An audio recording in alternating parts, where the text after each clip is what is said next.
Truth and Consequences. Hey, first of all, our apologies for last week. We actually attempted to do a live broadcast or podcast from Alta. The internet connection was really bad. We had joined a city council meeting having to do with the gondola. It was a very interesting meeting, but unfortunately, we were not able to make the connection. So we ended up just listening to the meeting. Missed the show altogether last week, but we will have a gentleman on. What's his name, Roy? Next week? Craig Heilman, and then he is going to bring on several people. So we're probably going to have about 3 or 4 guests. Oh wow, that'll be good. So that'll be next week. And again, they're going to be taking us through the whole plan from beginning to end. So like what the problem is, what the plan is, all the ways that they're fighting it.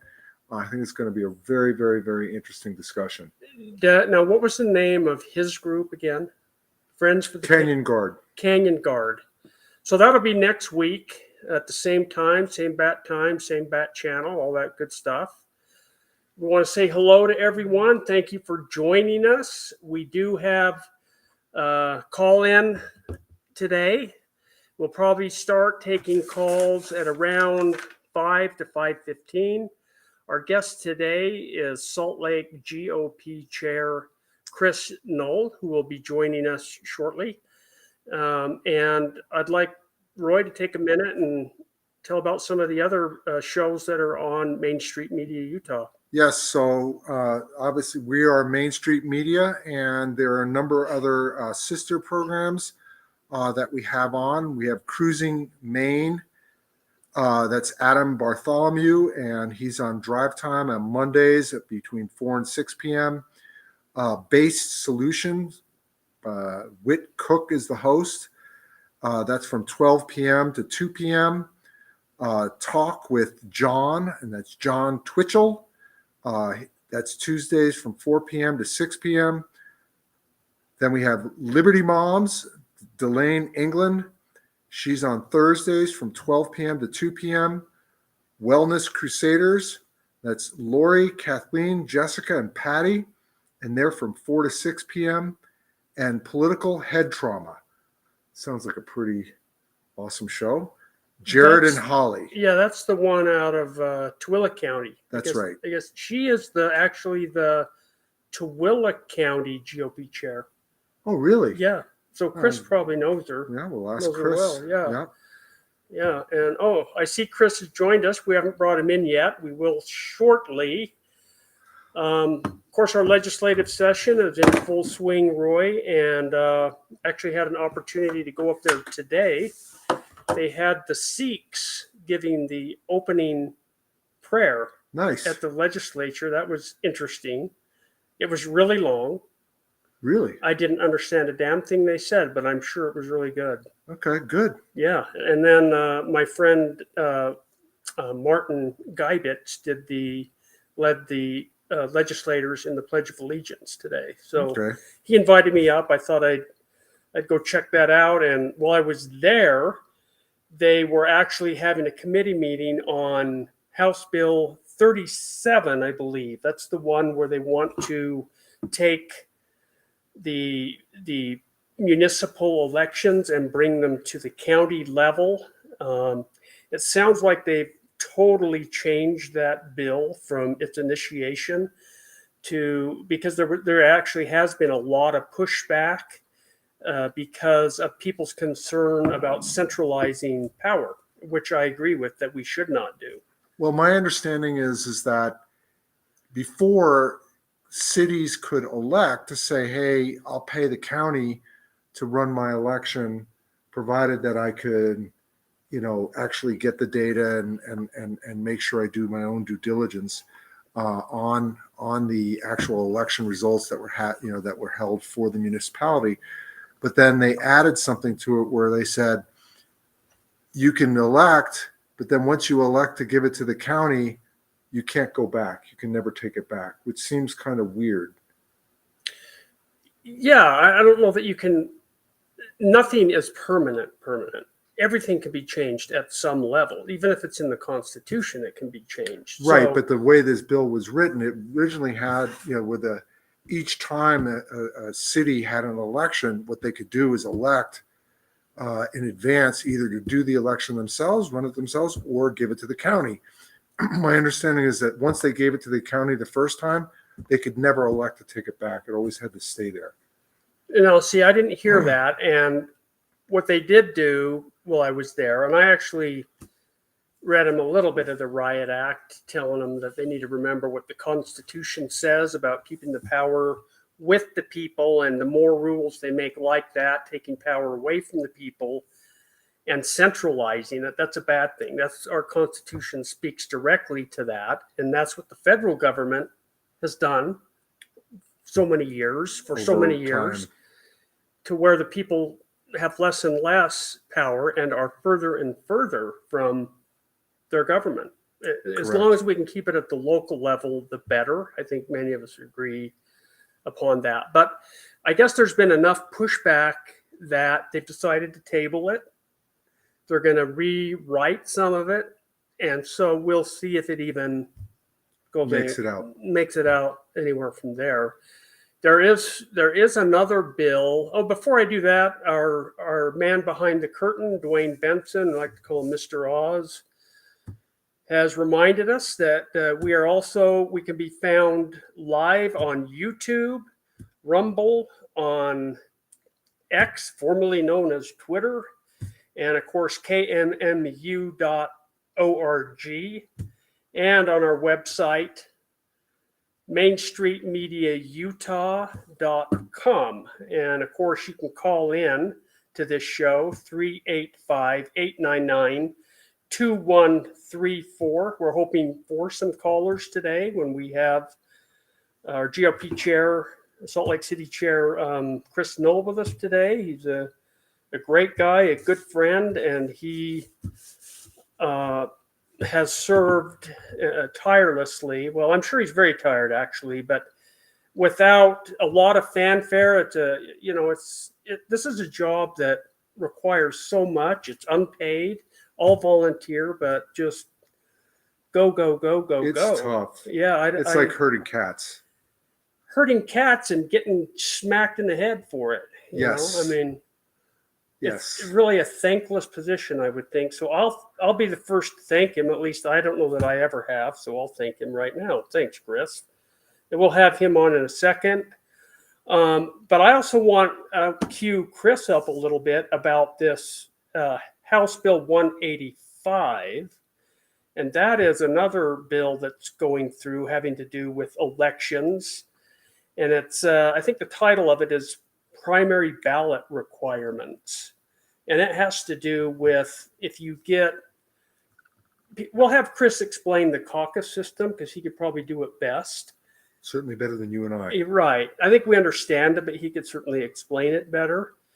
But the way they gather signatures with House Bill or Senate Bill 54 that's been implemented for a while now, you can gather signatures and skip the convention process altogether. Well, this sponsor, Jordan Tusher, I hope I'm pronouncing that right, Tusher, has sponsored HB 185 that says essentially that if you get 70% of the vote at convention, it can negate signatures. Yep. So what I'm unclear about, and I read the bill, but I wasn't even clear after reading it, who decides whether that's going to take effect? It says you can opt out, or it says may opt in, actually, is the wording, by eliminating the people who have gathered signatures. So who decides whether that you get to opt in or out of that? Is it the delegates? Is it the SEC? Who is it that does that? So that's something I want to talk to Chris about, among a lot of other things that are going on. What do you say?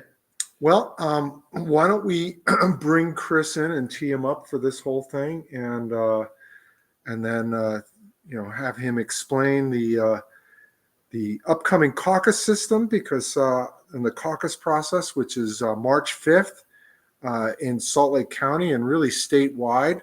So while he's talking about things on a statewide basis, or excuse me, Salt Lake County basis, because he's the Salt Lake County GOP, it really is a statewide process. And we can then point you to your county GOP chair so that you can participate. We want to get as many people in the community to participate, come out for the caucus, and then how it goes into the convention process. All right. So why don't we bring Chris in? Just click Yes. that little button Yes. right there. Without further ado, we're going to bring Chris Knoll in.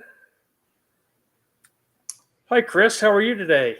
Great. Hey, gentlemen. Good to see you both. Thank you so much for having me. I appreciate it. And appreciate all the kind words you said just a minute ago. That's well, it's really heartfelt and truly meant. I've seen how hard you work, and it seems to be a very thankless job, and that you often have, including me at times, people mad at you and for this or that, or they're little peeves, and just appreciate that, you're willing to step up to the plate and do that. No, I appreciate that. And, I understand where people are coming from.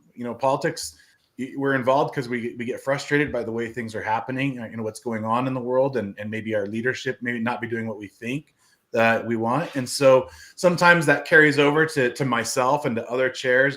And now being in this position, I realize, I've done that to other chairs in the past. So I get it. I try to be patient. I try to be, understanding. But yeah, the reality is, we're here to volunteer and to support the party and hopefully promote our principles. So, well, I think you've done an excellent job at that, Chris. Thank you.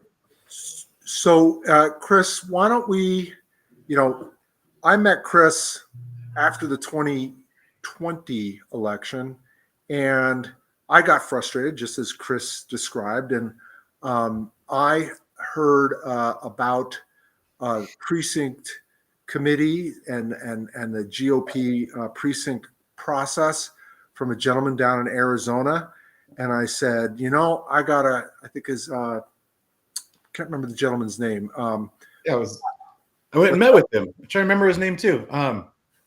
Yeah, you set up a meeting for us. That's correct. And really I said, cool. I'll go and I went to his website, and then he pointed me to Salt Lake County.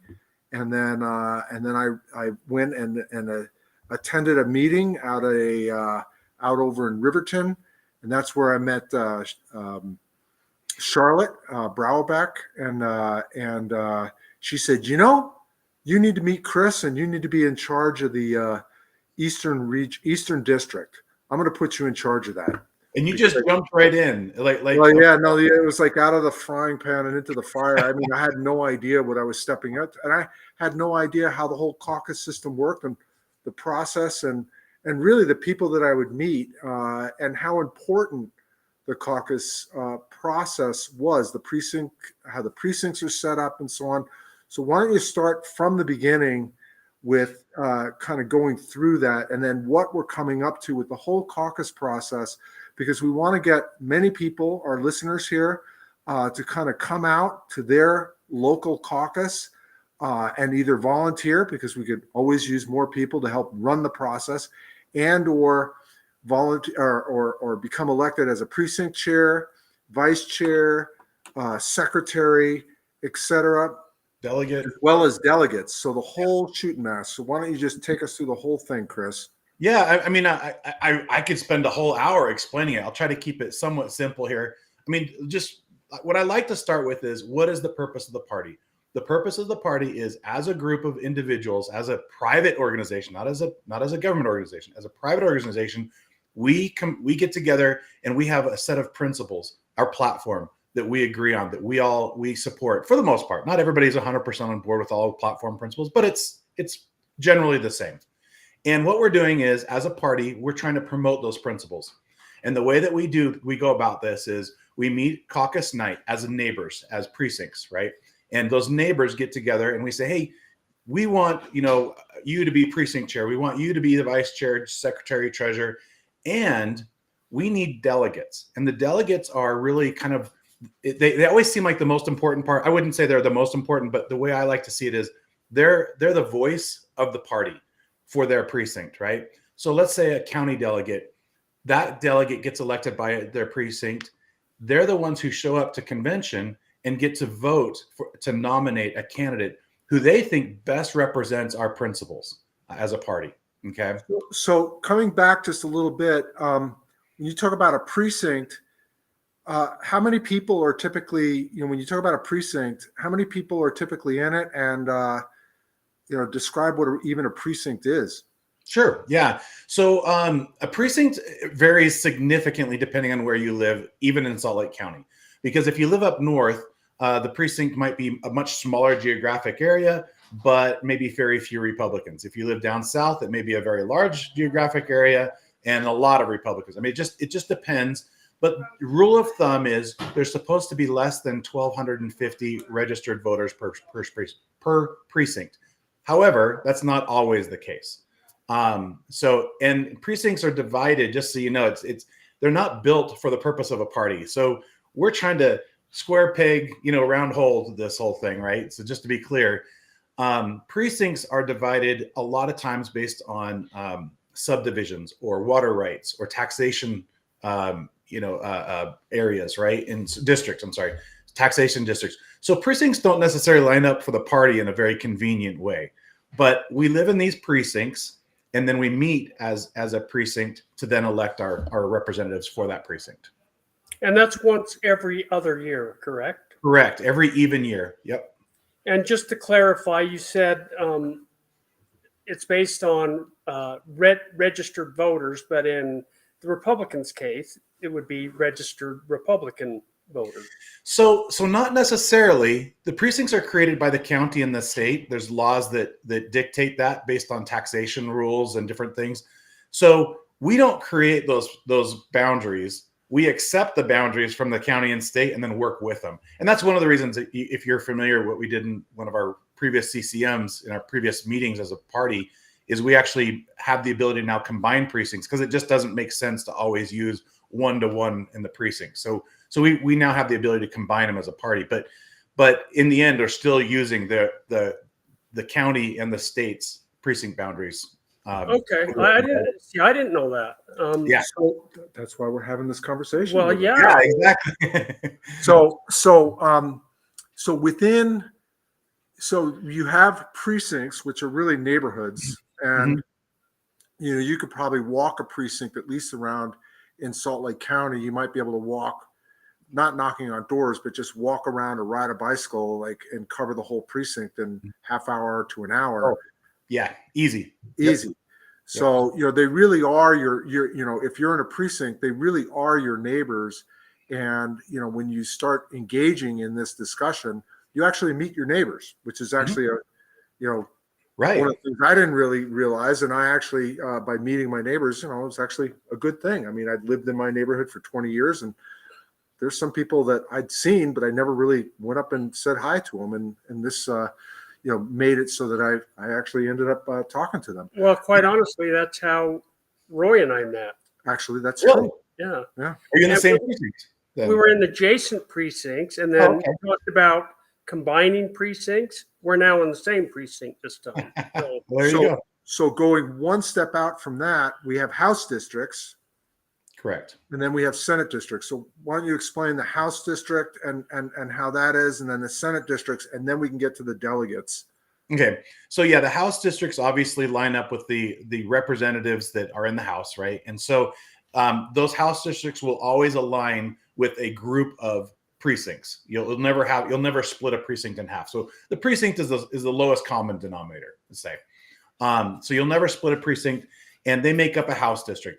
You have the same thing with the Senate district, but you could, in fact, you do in every case, you have different borders for Senate districts than you do House districts. So think of them as completely different borders. But in both cases, they'll never split a precinct, never split a neighborhood.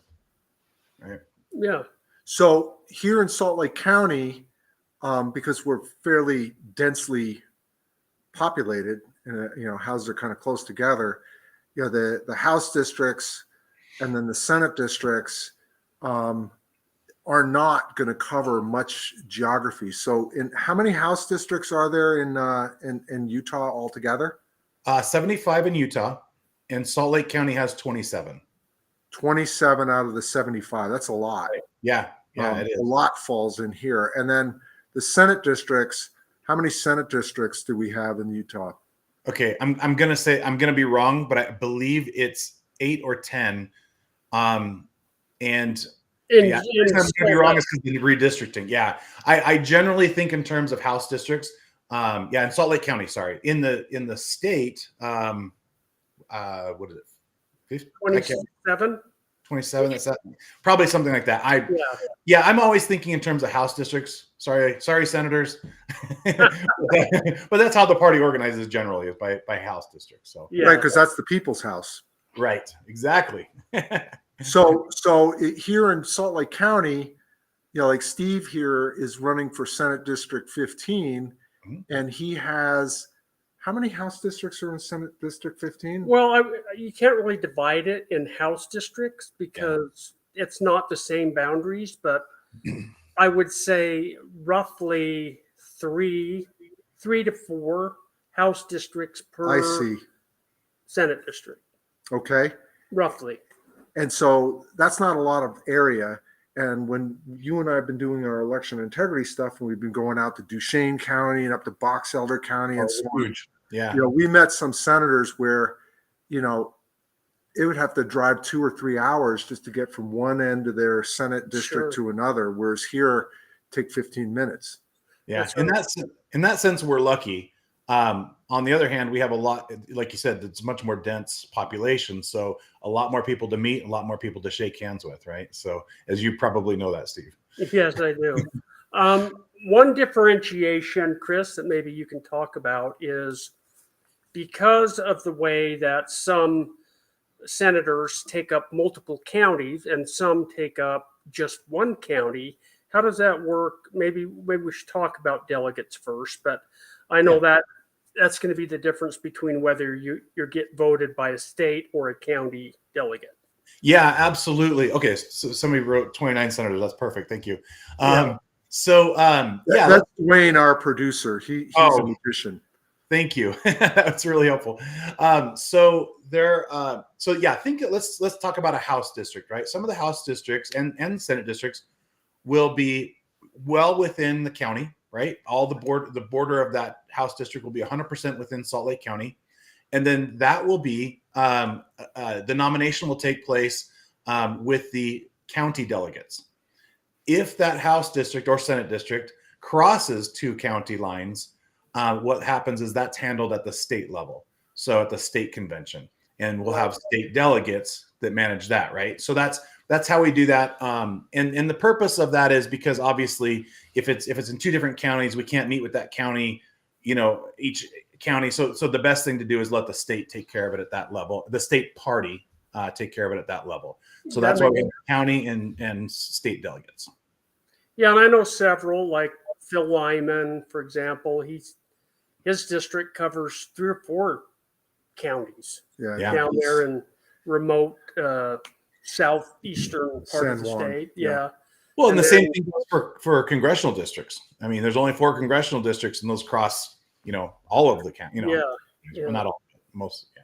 So we have an election in November, and then before that, we've got to then pick candidates for the Republican Party and for the Democrat Party for the people who are going to run for House District Representatives or Senate District Representatives or school board or all these different races, and particularly most of the races have both Democrats and Republicans running. And we'll stick with the Republicans for obvious reasons. But coming up, we have a caucus system, which is March 5th. Correct, Chris? Correct. Yep. Just less than 2 weeks now. Yep. Less than 2 weeks. And so, for example, for a given House district, describe, what that process is going to be, like where it's going to be held, and then what somebody's going to do if they're going to go in and for their precinct. Okay, yeah. So this caucus, it's literally, caucus means, a meeting, a gathering to communicate ideas, right? And those ideas being our principles. And so we're going to elect the precinct chairs and the delegates at this caucus meeting. How do you know where to go? How do you, which school? So we meet it at schools throughout the Salt Lake County. And how do you, the question is going to be, well, how do I know where to go? When is it? All that good stuff. First of all, you said March 5th. I'm trying to get people to obviously that's in Salt Lake County, because that's what you're doing, but it's not just Salt Lake County. It's like in every county, all 29 counties in the state of Utah. So what you're saying here would be applicable for every county, but then they'll have to go get their information in their particular county. Yeah. So yes. However, we designed, and actually my team designed the pre-credentialing system that the whole state is using. So it was one of those things where we had already kind of done a really good job of developing a pre-credential system. And then basically the state saw it and said, hey, can we just adopt that for the whole state?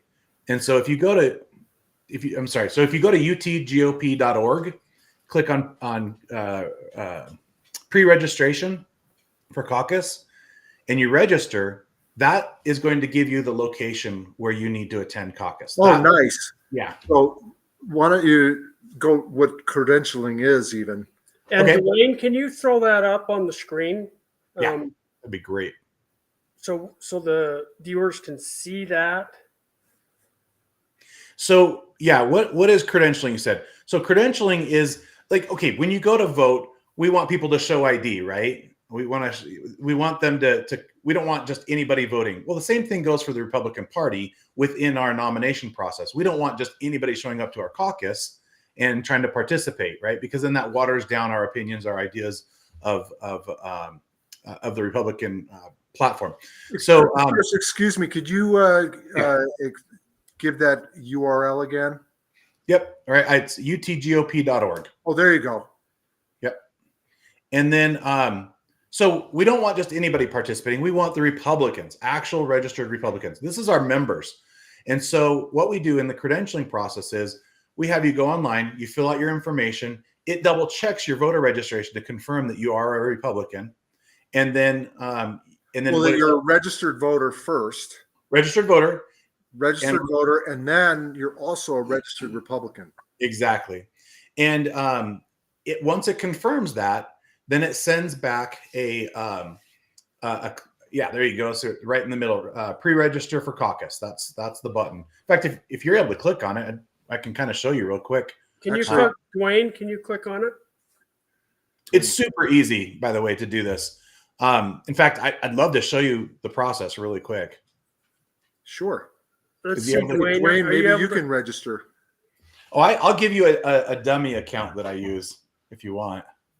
Dwayne, are you listening? Can you hear us? Well, that's okay. I'll tell you what. Can you click on that tab and run us through that? Or I don't know if that's just a screenshot or what, but.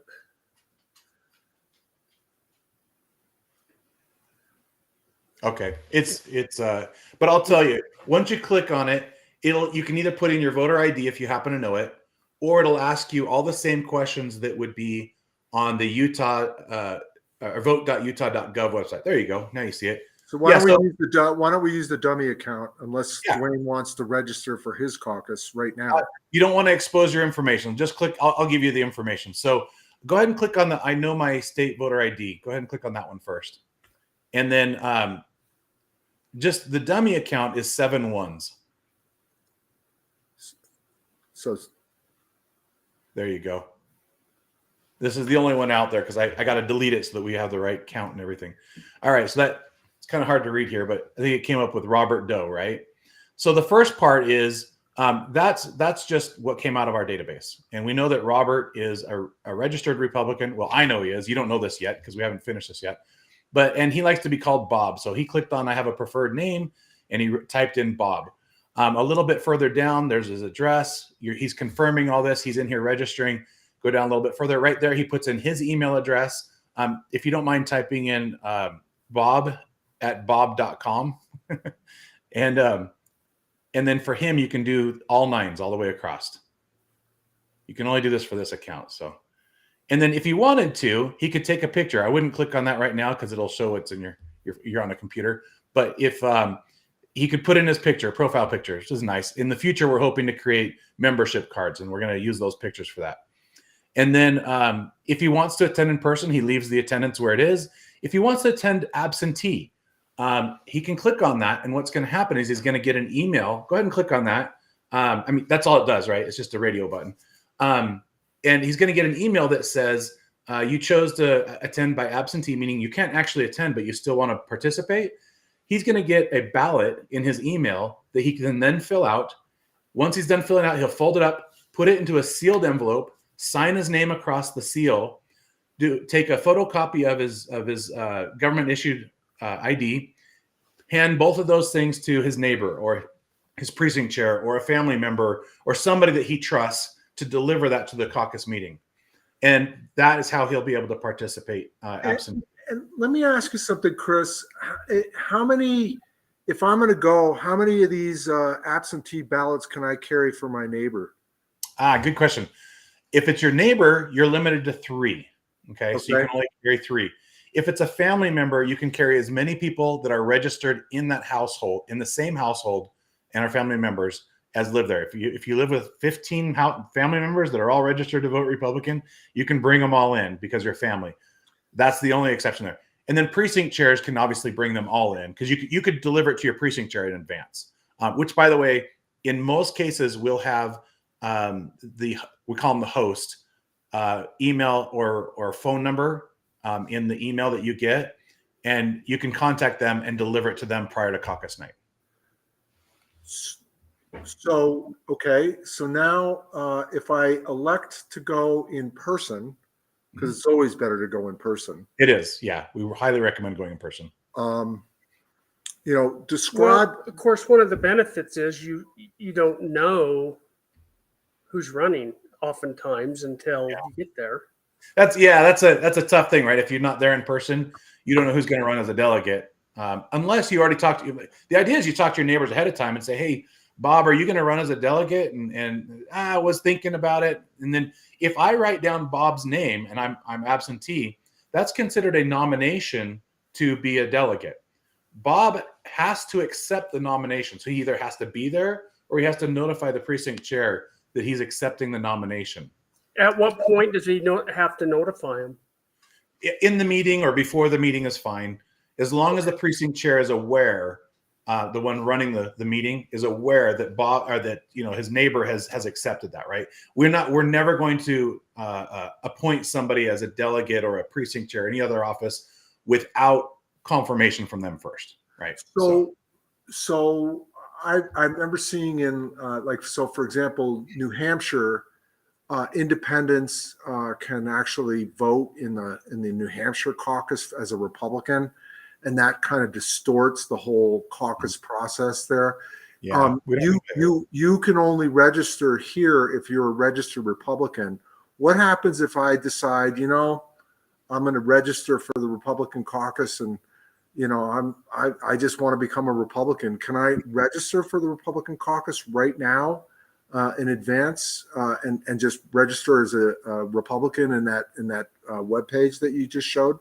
So no, you can't do it there. But what you can do, so there's a couple of things, and this is a new law that you talked about Jordan Tusher earlier. He introduced this law, I guess 2 years ago. And basically, so the day after the filing, when candidates file, they close down the changes in the voter registration. So in other words, if you're a Democrat and you want to become a Republican, you can no longer do that after the day after the filing deadline. So the filing deadline to run for your race. Right. So like Steve is a candidate. So he had I'm sorry. Yes, you both are. We were talking about that earlier. Can you believe that? Can you believe that, Chris? I can. Roy is a candidate. I think it's awesome. I think you both would be great. But so the filing date was January 8th. so January 9th was the last day that you could change your voter registration. Okay. Now so Democrats can't just show up and say, I want to register a Republican anymore. That's what they used to do. That can't happen anymore. But let's say that you're unaffiliated. That's different. You're not affiliated with the party, or maybe you didn't register to vote yet. My son is turning 18 this year. Had he shown up and hadn't registered up until caucus night, he could register caucus night and participate. So if you're unaffiliated or unregistered, if you go into this caucus season and you're trying to decide, do I go to the Democrat caucus because the Democrats have a similar process, or Republican, and if I'm unaffiliated, I could sign up for either one and just switch right at that time. Yeah, you could. Yeah, that's true. Right now, it's better than it used to be, because it used to be wide open. We don't like that. We feel like our principles matter. We don't want to have an open caucus. We don't want to have an open nomination or a primary. We like closed primaries because we're truly trying to promote our principles.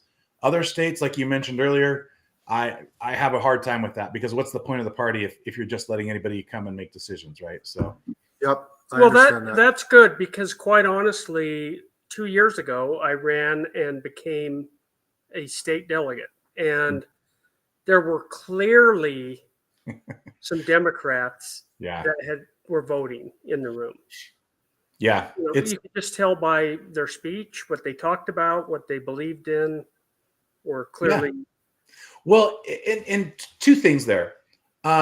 It's great that you recognize that, because that's why we're caucusing, right? You get in the same room, and sometimes it becomes very clear the opinions of other people, that the other people's principles maybe don't line up with the party's, right? Or with your own. Right. So that's why we caucus. That's why we want you in the room. We don't want everybody to be absentee balloting, because how do I know what they're thinking, right? Or who that person is. So that's why we really want people there.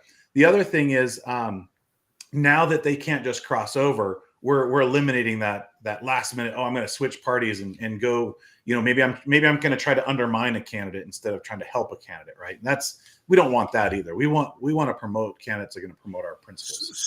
So when Dwayne was registering for the caucus, because he's a registered voter, you would have your address, your name, address, your party affiliation, and it would say, oh, you're registering for a Republican caucus, and you're at this address, and your caucus is at this school, and it would give the address for that school. Right, exactly. The other thing it does, name, it gives your voter ID, your house district, precinct. There's a QR code on there, and I'll talk about that in a minute. And then, like you said, the day and time that you're supposed to be there, the name of the school, the address of the school, and most of them have a hyperlink, so you can click on it and it'll take you to the Google Maps, so you know where to go. And then also, what we just added the other day is a button to add it to your calendar. So let's say that you get to the school and you're, oh man, I don't have my credential with me. To be honest, you can just credential again. That's fine, but it doesn't hurt anything. But if you've got it in your calendar, then you've got the QR code ready to go. Walk up, walk in, right? So just to add here, since I've run only one caucus in a different House district from where I am, I encourage anybody who wants to pre-register or wants to attend to, one, attend in person, but then two, to pre-register. So what Chris is talking about will alleviate an enormous amount of headaches, because everybody arrives at caucus, and Chris will describe what that process is like, and they will come in and credential.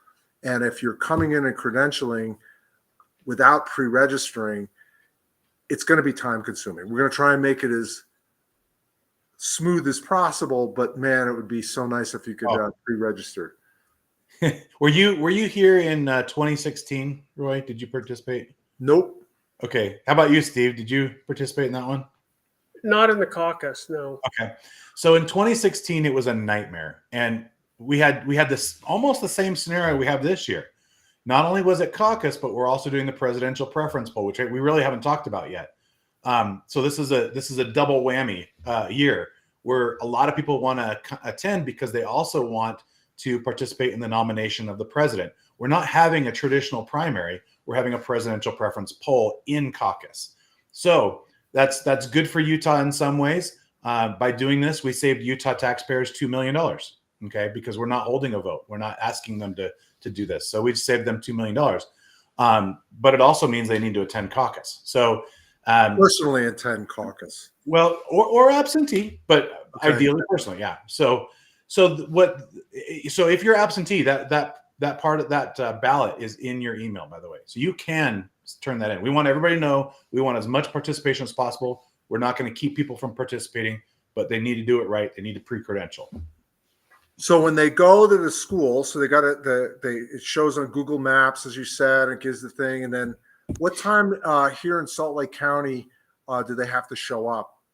So I'm asking people to show up an hour earlier than we used to say. And the reason for that, which is 6 p.m., the reason for that is we got a caucus. We got to have that conversation.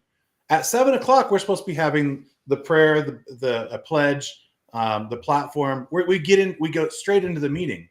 I want people to get there at 6 o'clock, meet their neighbors, have conversations, and know, like Steve said, who they feel like actually represents the party or not, right? So, but when they go, they're going to go into like a big school and they're going to get their credential, which is going to be to indicate that they've come through the process. Don't they get like a wristband of some sort? Yes.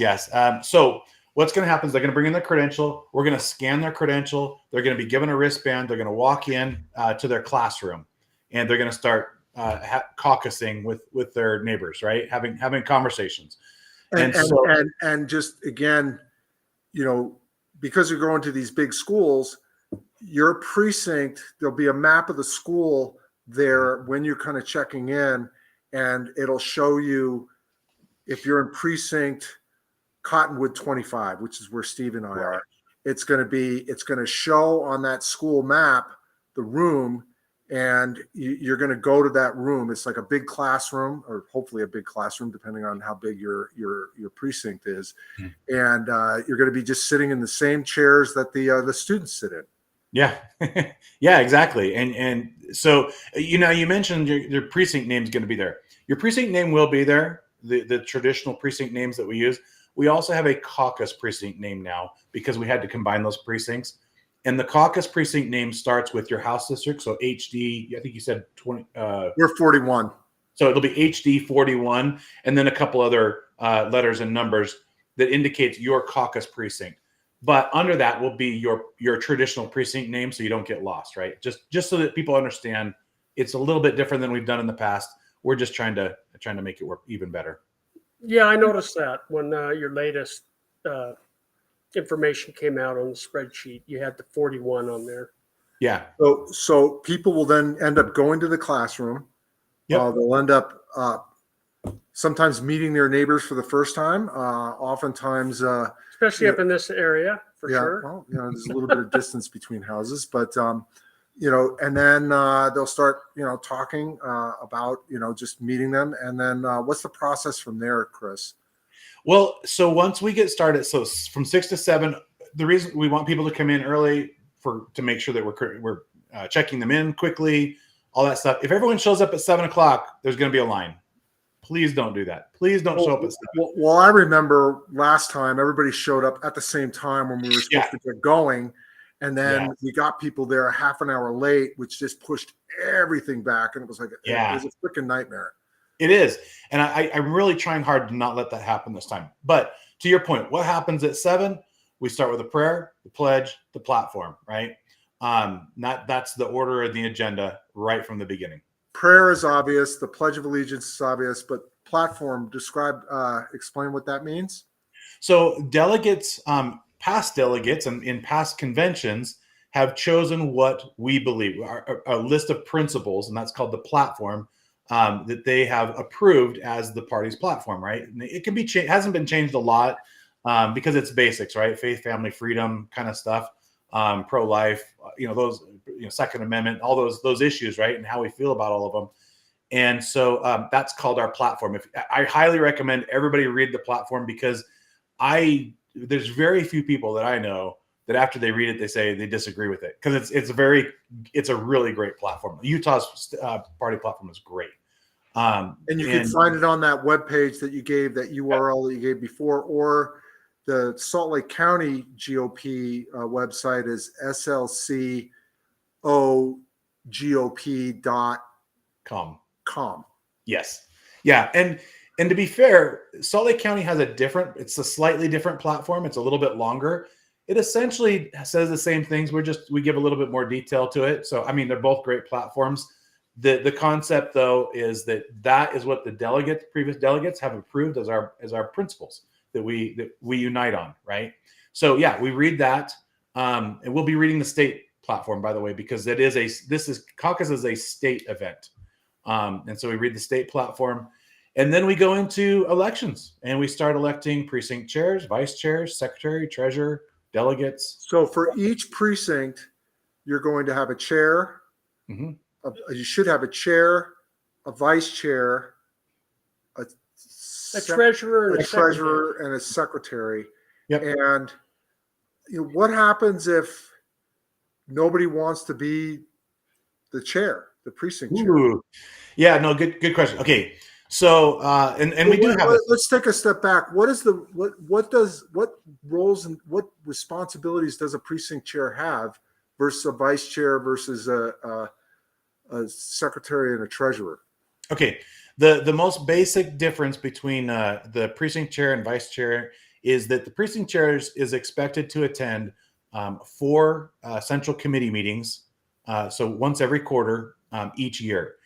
They also they get to vote on bylaw changes. They get to vote on a number of things. They get to elect a lot of the committee. So the bylaws are the rules that are govern, in this case, the Salt Lake County GOP. So, Chris, is it the precinct chairs that elect the central committee members? Yeah, no, the delegates do that. The delegates do that. Okay. Delegates do that at convention. Yeah. So there's 2 conventions, your term is 2 years typically, except when we had COVID and extended to 4. But normally it's a 2-year term. And in that 2 years, you have a nominating convention, which is the one coming up. And then you have an organizing convention, which is the odd years.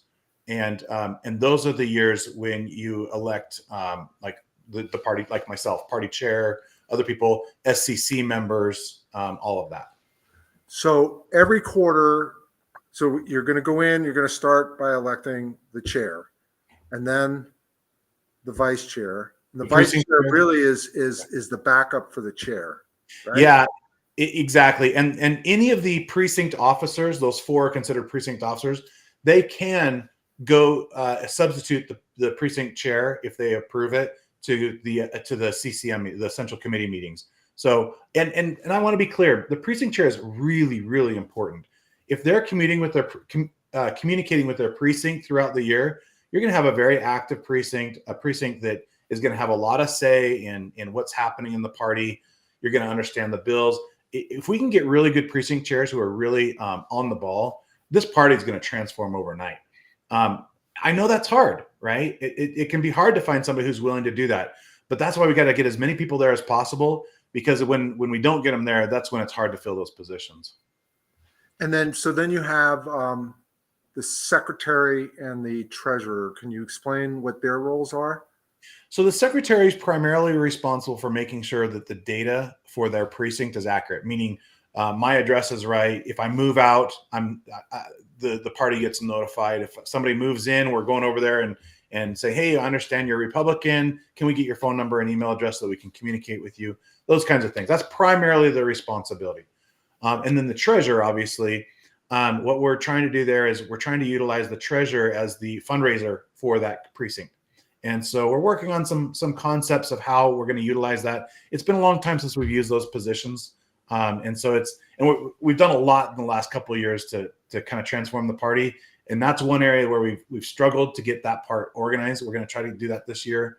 The treasurer needs to kind of help facilitate the fundraising, get people signed up for eClub, just donate in general, right, to the party and participate with other candidates. So when you start the whole process, let's say we're going to start with the precinct chair. I guess the person who's coming in that's organizing that meeting is maybe the old precinct chair or maybe somebody who volunteered. But then you're going to start out by saying, okay, who wants to be precinct chair? And you might have only one person raise their hand, in which case then the voting is going to be pretty easy. But you might have 2 or 3 or 4 guys raising, or none.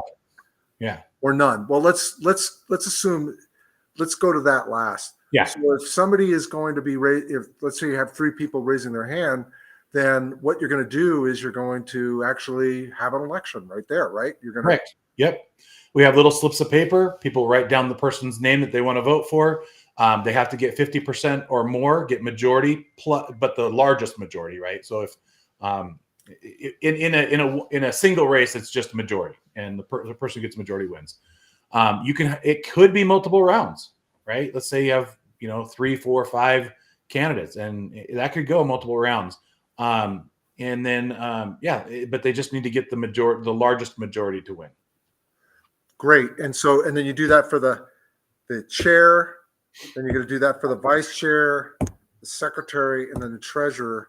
And once you're through that, then you're going to start with the delegates. But just to clarify, you get like 2 or 3 minutes to give a little summation about yourself and why you should. For candidates for a given position. Yeah, if you want to run. Positions, Yeah, exactly. If you want to run for one of those positions, you're supposed to be given, I believe we said 2 minutes in this one.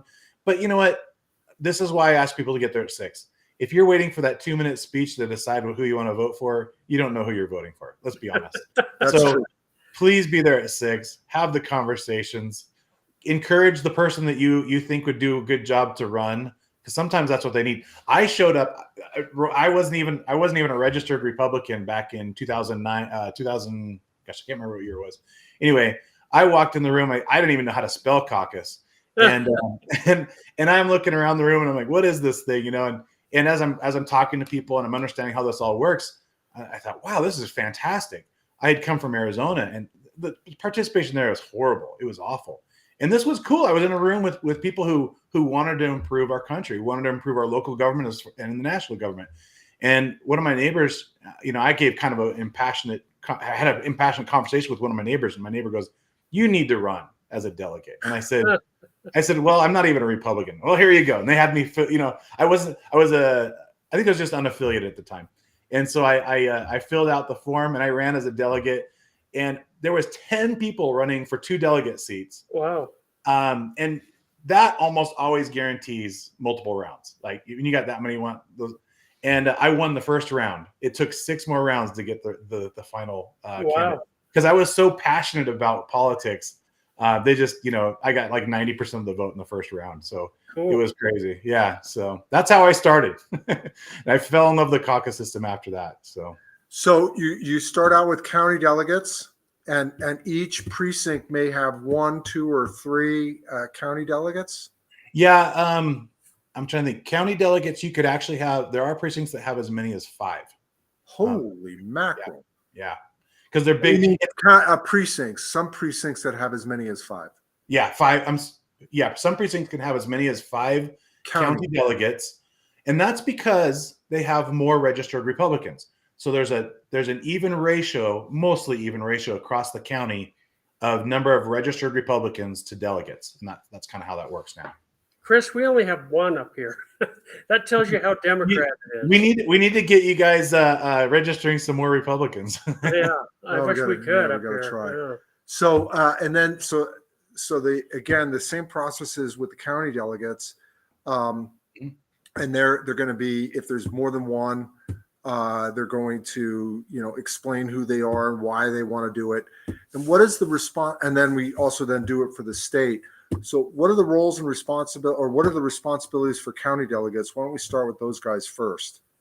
Yeah. So remember we talked about whether a race was within the county or multi-county. Mm-hmm. County delegates are responsible for every race that is fully within the county. So that means it could be a state school board race that's fully within the county. It could be, all of the county seats, like the mayor, any of the county council seats. County clerk, yeah, recorder. there's a number of races that are happening this year that are county only. Sheriff. Right? Yeah. Then this year, the sheriff and the clerk are not up, but all the other ones are. Yeah. So yeah, I think. Well, I say all. Not all the county councils rotate in a 4 or 6 year term. I can't remember. And so we've got three county council seats open. One of them being countywide, the other two being by district, and then we've got the mayor's race as well, and then a number of others. And then the same goes for the House and Senate. So if it's a Senate that's fully within the county boundaries, they'll be the ones nominating them. I used to think, I want to be a state delegate all the time. And then for state delegate, obviously for state, then they go to the state convention for, for races that cross county lines. Right. Or fully on statewide. Or full state, like the governor's race, any congressional race that we've got, any of the races, anything that we need to nominate that crosses the county lines, right? So, and that includes some House and Senate districts too. So when they're going to, let's take Senate District 15, because I know that there's going to be a Republican. There's how many people are running? Well, there's 4. Counting me, there's 4 candidates. So for the somebody Republican who is nominee. going to be a delegate in for Senate District 15, which is going to be a county convention, because it's all within Salt Lake County. They're going to then go to the county convention, right, Chris? Correct. And they will, as the all of the delegates who live in that Senate district will get together, and we'll have like different times where each of those districts will get together and they will vote to nominate who will win the party's nomination for the. Don't they vote at caucus? No. Or excuse me, at the convention? Excuse me. Oh, I'm sorry. That's what I'm referring to. Convention. I'm sorry. Right. So you're electing the delegate who you're going to send to convention. But before that, those county delegates, and this is the really cool part about being a delegate, and this is why I encourage people to come to caucus, is you're going to get to meet, assuming that you're going to be an active delegate, you're going to get to go meet all the Republican primary candidates. And it's like a job interview, and it's actually a really cool process. You go and you talk to them, and you have a conversation, and you kind of figure out like Steve, what Steve's platform, what he wants to do versus his competitors, his primary opponents. And with that knowledge, then you're going to go to the actual convention itself, the county convention, and you're going to vote for who you want to be the candidate, the GOP candidate for the race in November. Right. And you know what's interesting about what you just said? The whole reason why we appoint delegates is because if Steve had to go meet, what do we have? 8, no, I can't remember how many registered Republicans we have right now, but 257,000 registered Republicans in Salt Lake County. Okay. See, there you go, Steve. Yeah. I'll go door to door and hit all. Right? Yeah, you can hit them all, right? I mean, the only way you could do that is if you had a ton of money, right? Yeah. That is a hard no for me. We shouldn't be nominating based on how much money somebody has. We should be nominating based on their principles. That's what the party's about. We want them to go in there. We want them to promote our principles, and we want them to make the changes that are conservative changes that we're looking for. You just can't do that unless you're rich, right? And I'm not saying anything bad about rich people, but I'm just saying we need to level the playing field. That's what this does. So because of the delegates, the county delegates that are going to be elected caucus night, Steve, now, and specifically in your district, you only have 69 caucus precincts, and you have 134 county delegates that you need to talk to. That is doable. You could go knock 134 doors. You can call 134 people. You can communicate with those. And by the way, we're going to have town halls.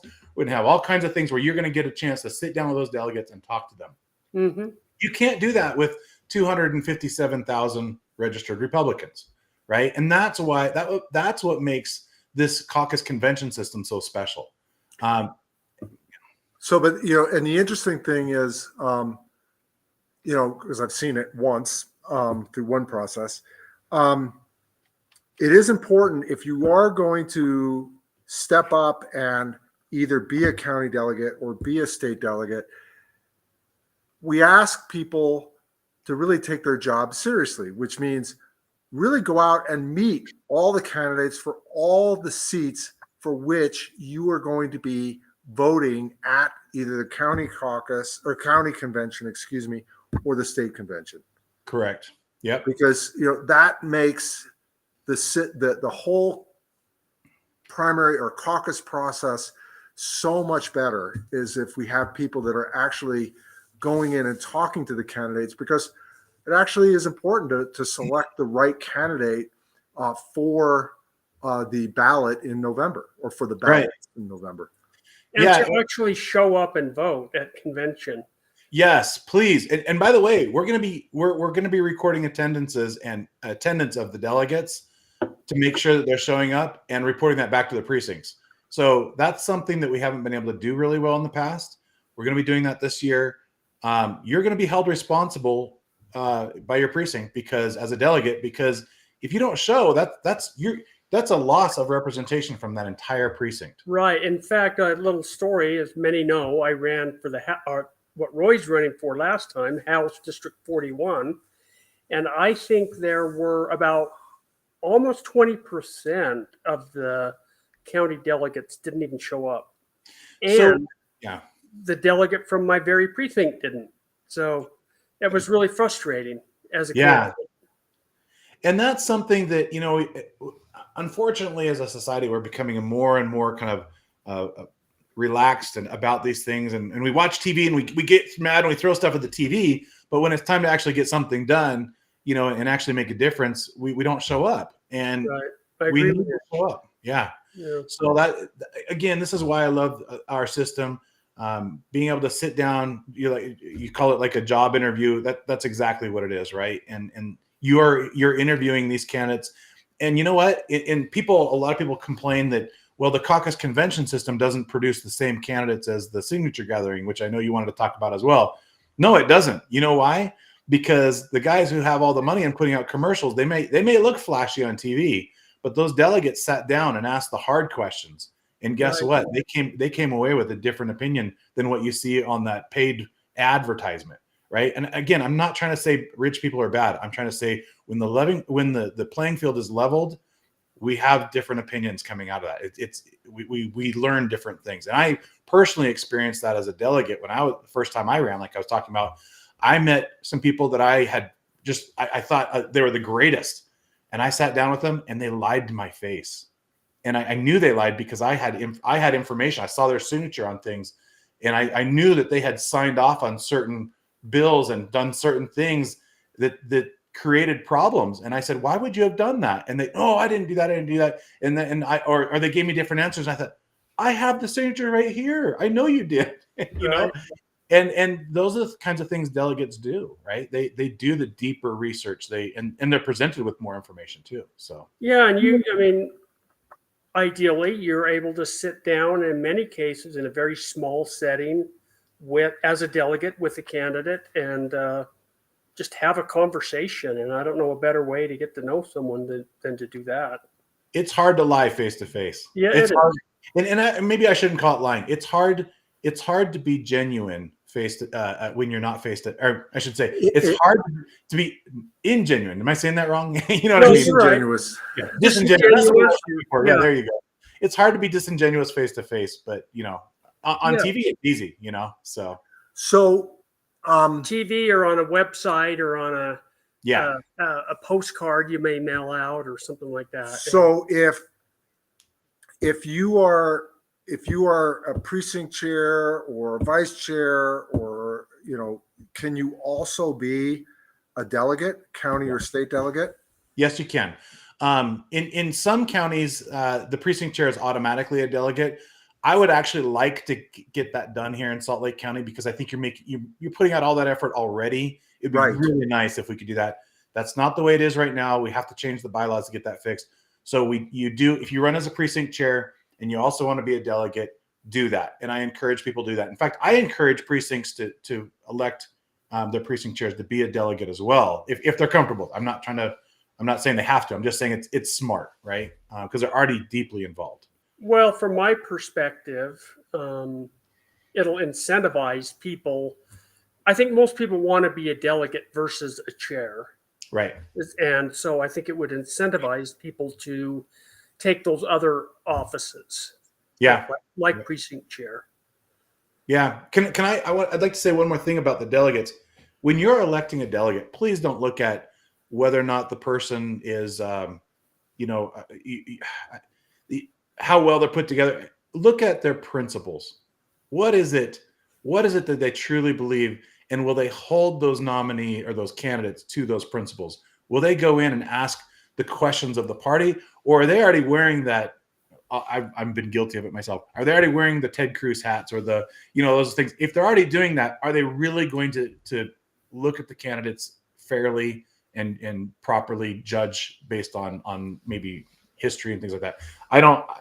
I was guilty of that myself. I've learned better now. I think you want a delegate who's willing to do the hard work and make a decision based on actual facts, not what they already feel like is the should be the result. I would argue, Chris, I'm not disagreeing, but I would say it's really hard to separate your personal belief from, interviewing people. You're going to have biases going in, but you should present those biases at caucus so people know who you're inclined to vote for as a candidate. Well, I guess what Chris is saying is because I've met people where they run for county delegate or a state delegate, and they already know who they're going to vote for. And so, Sure. And what Chris is saying is, ideally, what you want to do is find somebody who hasn't made up their mind, but then actually represents the principles and is then going to, with an open mind, try to find the right person. Well, I would agree. I'm just saying that's a difficult thing because we do have biases. I agree. Biases it's that hard. are hard to overcome like that. Yeah, but everybody but Roy has biases. Well, hopefully your bias, is superseded superseded by your desire for the correct principles to be, in place, right? And well, and at least a willingness to hear other people out. Right. Yeah. There's hear everybody out. Right? Yeah, I think there were in my race, I can only speak to my race really, and that is there were delegates that didn't even bother to talk to me. Mm-hmm. I'd reach out and go to so many things. Yeah. And some people you just would not respond. And yeah. So I think it's fair to say, give everybody a chance in that way to at least hear them out. For sure. Yeah. Hey, look, I love, there's a couple of candidates that I have a real hard time believing that I could ever vote for anybody else. One being Mike Lee. I love Mike Lee. He's an amazing senator. I don't agree with him all the time, but in principle, even when we disagree, he always gives me a very good response as to why he did what he did. And it's hard to disagree when somebody gives you that root principle and why he's doing what he's doing. And that's one of the things I love about Mike. And of course, the second one is me. But besides that, I have to be neutral in your races. I know. So if you're cute, I can't say that, and I do maintain that, by the way. But in the state races, I don't have to be. I'm not chair of those races. No, so really, what they're doing when they go through county and then state. Let's leave signatures aside for a second. The whole process is supposed to be coming away with who is the Republican nominee for that particular seat. Right. Now, things changed a little while ago where, let's say Steve is going to go through, the county convention and for Senate District 15. And if he ends up getting the most votes, then he would be the Republican nominee. But for the fact of, why don't you explain that one, Chris? Well, I'm going to say, just correct it too. I mean, it's not a majority. It's 60%. Yeah, that's true. It's not yeah. the most, isn't it? It is 60 or 60 plus one. It's 60% plus. Well, now you got me question. Yeah, I believe it's 60% plus one. I'll double check that. But no, you're right. It's 60%. You know what's interesting about that? And I didn't even realize this until this year. Another party, the Democrats, they only do 50%. And I didn't know that. I didn't even realize that. Yeah, I would love to get back to that, by the way, but that's okay. Where we're at is where we're at. But to Roy's point, the legislature introduced SB 54, which is what got. So I became a delegate in 2012, I think, and hasn't been that long, but in my brain it is. And then immediately SB 54 came along. And I thought, holy cow, you guys are insane. You guys have the best system in the country, and you're trying to turn it into what the other guys have. You're insane. I was so mad. So that's what got me really riled up and really involved. And I was the region director, meaning I was the Salt Lake County director for Keep My Voice, which was the anti-SB 54. And I gathered the Bob Bennett bill. Yeah. So we fought. We knocked and got signatures and did all that. And the fact is, we lost round one. SB 54 happened. Then there was an attempt at again at. Well, what is? Go back to the basics, because. Oh yeah. I didn't explain. SB 54 did what? SB 54 said, forget the convention. Just gather some signatures, and you'll be on the primary ballot. So whoever wins convention, they're not just the party nominee yet. Now they have to go up against the people who gather signatures in the primary. So it did two things. It made it so that the playing field is no longer level, right? Because people who could afford to go pay for signatures are now on the primary. Well, so for like a Senate district, how many signatures would you need in order to kind of go through the convention and onto the primary ballot? I believe it's Senate. I believe it's 2%, if I remember right. It's either 2,000. 2,000. Is it a set number in that one? Okay, that number 2,000. It's all on the lieutenant governor's website. There's a chart of exactly what it is, and I'd have to go back and look. I don't even pay attention to that. We're the party. We nominated a convention, and that's the way it is. I know, but when you have 2,000 signatures, it's hard for a single person, except for Steve, because if he were to get signatures, because he knocks on so many doors. I could get him. He could get them.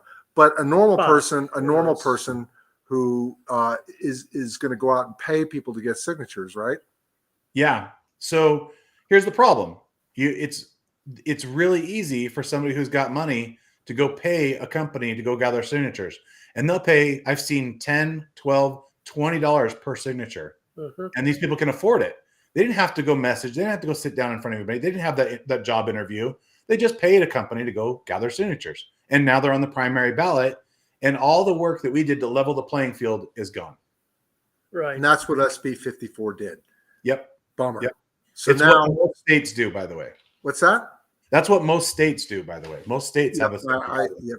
Yeah. So we have SB 54. So Steve, because he's a purist, and also is going to go and do the county convention the regular way, and he wants to make it onto the primary ballot by getting 60% of the votes at the county. Yeah, if there's two left, it'll be between 40 and 60.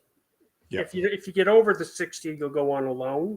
Uh-huh. If you get under the 60, the next down will get on as well.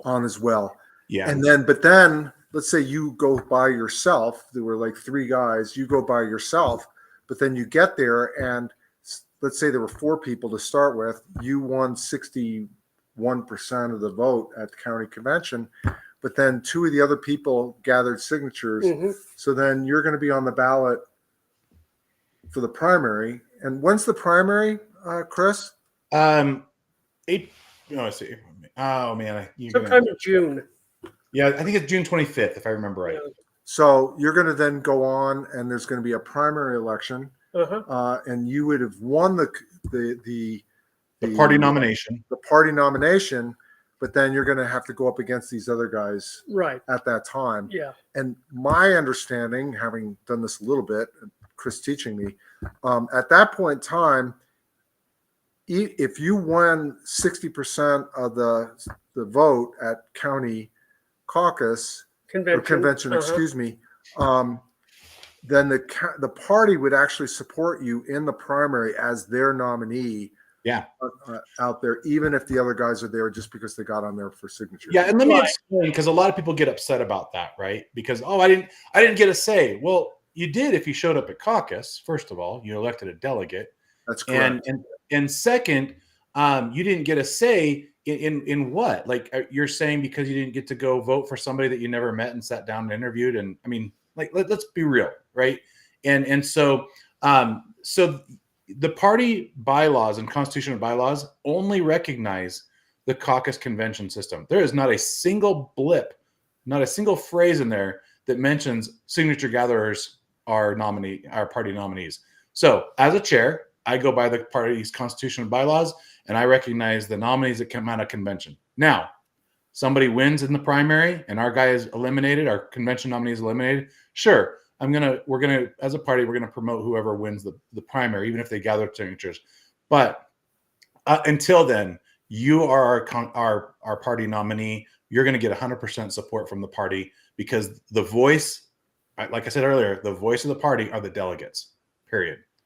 Yeah. So there's a new bill that Steve just mentioned, the primary ballot requirements, which kind of goes, at least my understanding, goes to try and at least partially undo SB 54. Mm-hmm. You want to explain that, Chris? Yeah, and I've had a lot of conversation with Jordan Tesher about this, and I think I'm pretty much in support of this. So if the party chooses to change the threshold to 70%, we have to change it across the board. But if we choose to change the threshold to 70%, then we would eliminate the signature gatherers. And what that means, so let's say going back to Steve's example, Steve won this time at county convention. He won 71% of the vote there. So everybody loves the guy at county convention, and these other people got signatures. There's going to be no primary in June because those guys, Steve already won and he kind of blew them out of the water. Right. Well, and so let me give you a real example. No offense, not that can't be real, but what I'm saying is one that actually took place. Sheldon Stewart, who's my county councilman, happens to be my neighbor.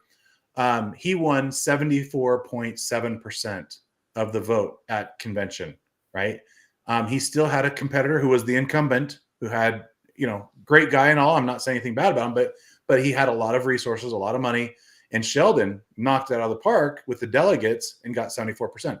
In this case, Sheldon would have won without going to a primary, right? Yep. But instead, he would have won the GOP nomination to get on the November ballot as correct. The GOP candidate. Yeah, that's the best way to describe it. Exactly. And there wouldn't have been a primary. He had to go up against the same candidate again in the primary because this bill didn't exist, right? Right. Well, I happened to win, right? He did, and he ended up. What's unfortunate is, and I'll go to the Carolyn Phippen example, where she got, I don't remember exact, 67 or 69%. Yeah. Then she had to go up against an incumbent in the primary because he gathered signatures and he beat her. Yeah. And it was very unfortunate, I thought. And I'll attribute that to a few things. One is, I think, well, I'm trying to be careful because he is they are good people. I love both of them, by the way. And don't get me wrong, Chris. I'm not disparaging the people. I'm disparaging the system. Yeah, the system. So one of the problems that happened, and this has been a problem for a long, long time. We go through the convention system. We elect our delegates. Our delegates do all the interviews. They go to convention. They nominate somebody, and nobody ever hears the results. Nobody ever finds out, well, who actually won convention. So what happened the year that Sheldon won? We had a little extra money come in specifically for Sheldon's race, And so we decided we're going to do some radio ads. We're going to do some door knockers. We're going to do everything we can to promote that nominee, because it was technically, it was given to us, but they said, we want you to promote this candidate. So, okay, great. We'll do that. And what happened was Sheldon was the underdog in the beginning by 15% going into the primary. Huh. Because we did all the promotion, he won by 18%. Wow. And it was 15% because we have an open primary system, so Democrats. No. It was still closed, but here's the thing. Well, I mean, that was back then. It was kind of a hybrid mix because you could change parties, right? But it was still technically closed. But the reason it was that way was because of name recognition of the incumbent. Ah, okay. Right. So people just kept on writing down, oh, this is our guy. This is the guy we've had. Why would we change? Well, when they talked to Sheldon, they had learned differently, and that what that told me is that the party membership trusts their delegates, right? When they found out that the delegates chose Sheldon, they immediately voted for him. I went and I walked a bunch of parades where I was handing out these forms, and I can't tell you, I mean, at least 100 times people said to me, I never knew who won convention before. And a light went on in my head like, holy cow, what are we doing? We're spending all this time, all this money, all this effort, and then we don't tell people who their delegates chose? That's absurd. So this year is going to be very, very different. That's called we have a program called Bang the Drum starting May 4th. Right. People coming out of convention. I want everybody to know who won convention. I think that's a good idea. Wouldn't it be everybody who's either who won convention or who's going to be on the ballot in November? Well, let me put it this way. That's prior to the primary. May 4th. No, but remember, I don't have a. Yes. Okay, that you're right. So yeah, you would be on there, right? Because by you win by acclamation, you still win the convention. Right. Yeah. So you're there you go. I have a question, Chris. We talk about raising the threshold to 70, thereby eliminating the signature gatherer. Mm-hmm. This is according to the new HB 185, which I do not know that it's passed yet. So would that change the 60% winner? So if you got 65%, then the second place person would go on at convention, or would he still win convention? So this is something that the party would have to decide. By the way, this can't go into effect this year. We're already in an election season. You can't change the rules halfway through. Okay, so it doesn't affect this year. Okay, so in the bill itself, it says it goes into effect May 1 of this year. That's right before the primary. After the convention. After convention, but before primary. But we've already decided the 60% threshold. We can't change it at this point. So we basically, you're right. Even if it goes into effect May 1st, we can't change those rules. So we've already chosen not to use it, I guess, is basically how you'd look at it. All right. I guess the question I really had was, so if the new law is implemented, which obviously is not going to be this year. Right. Instead of getting the 60% to move on alone from convention, the candidate would then need to get 70% to move on alone. Right. And that's a double-edged sword, right? Yeah. So I'm not liking that so much because. Well, let me tell you, read the rest of the bill, because there's also another piece of that bill that I would, if it were that alone, I would be opposed to this bill. If it were the 70% alone, I'd be opposed. But remember what I just said about getting the word about who the convention winner is. Right. Read a little bit further down in the bill. Oh, I've read it, and it says you're going to put an asterisk by the name, and you're going to do different things like that on the ballot. All the effort that we did to bang the drum is now going to be on the ballot itself. Right. I saw that. But that 70% threshold is a tough one to meet.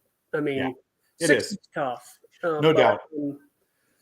To meet 70, to get the 60 and move on alone is tough. And then to have it to get 70, and what percentage are actually getting 70?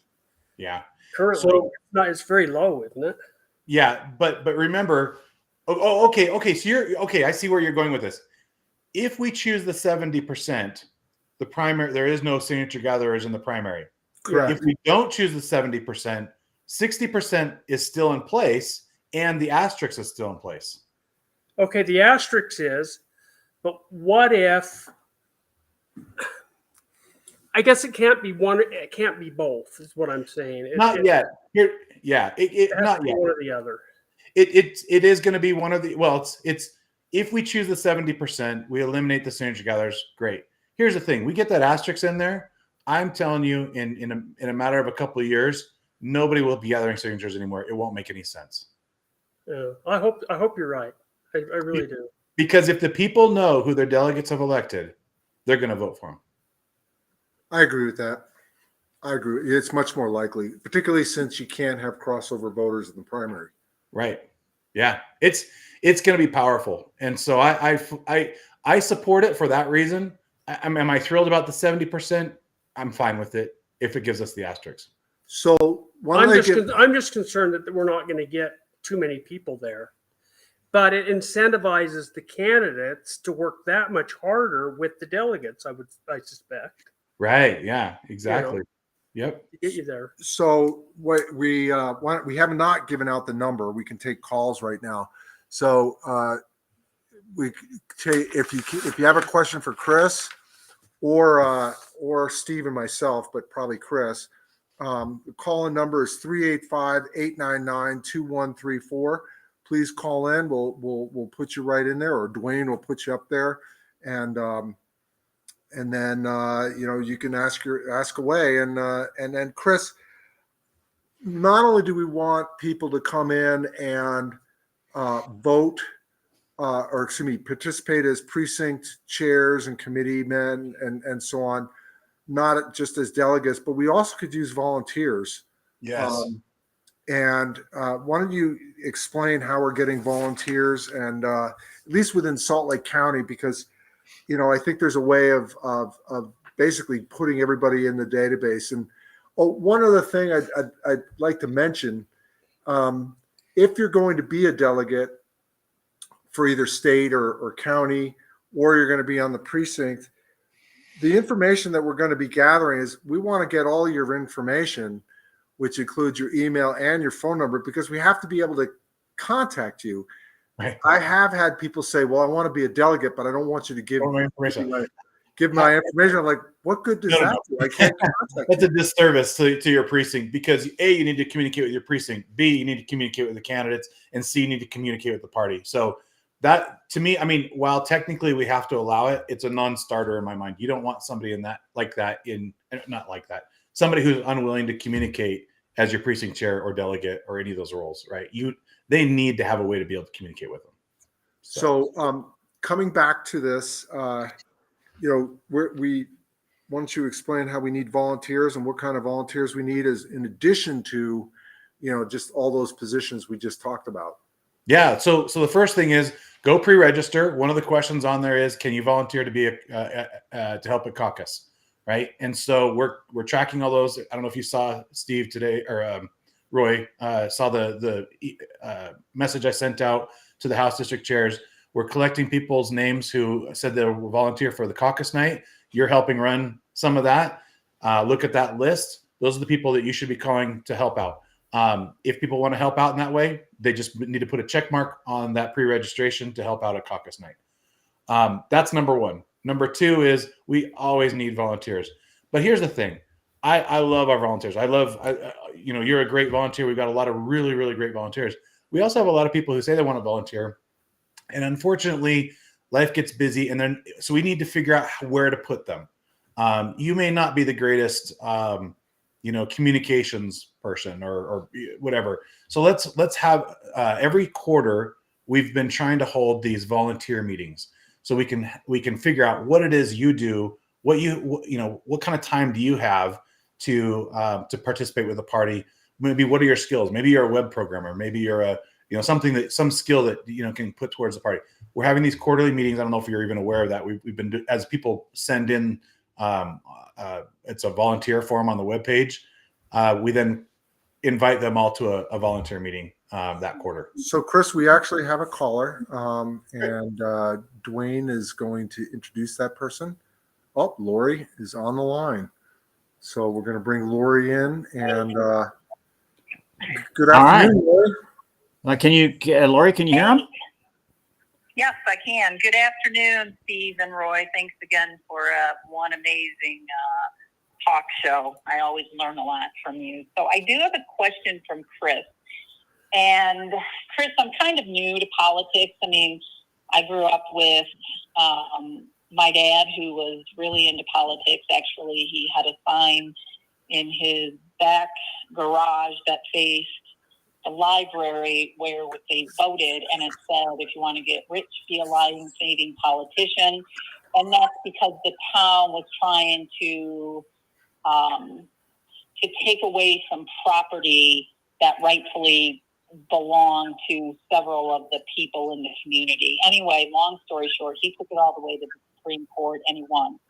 Nice. So, fast forward now, as I've been getting into listening to Steve and Roy, listening more, trying to really come up to speed with Utah, because originally we were from Indiana. So it was a great talk. I actually went on the website and registered while we were online. I put in that I did not have my voter ID. It was super simple.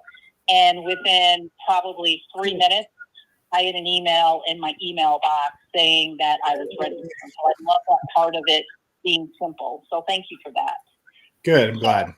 A couple questions that I have is, one, does this help what Mark Cook was trying to do for the state of Utah, that with the tour, Hand Count Roadshow that he did with Main Street Media and Jill and Dwayne and all of them with Doug?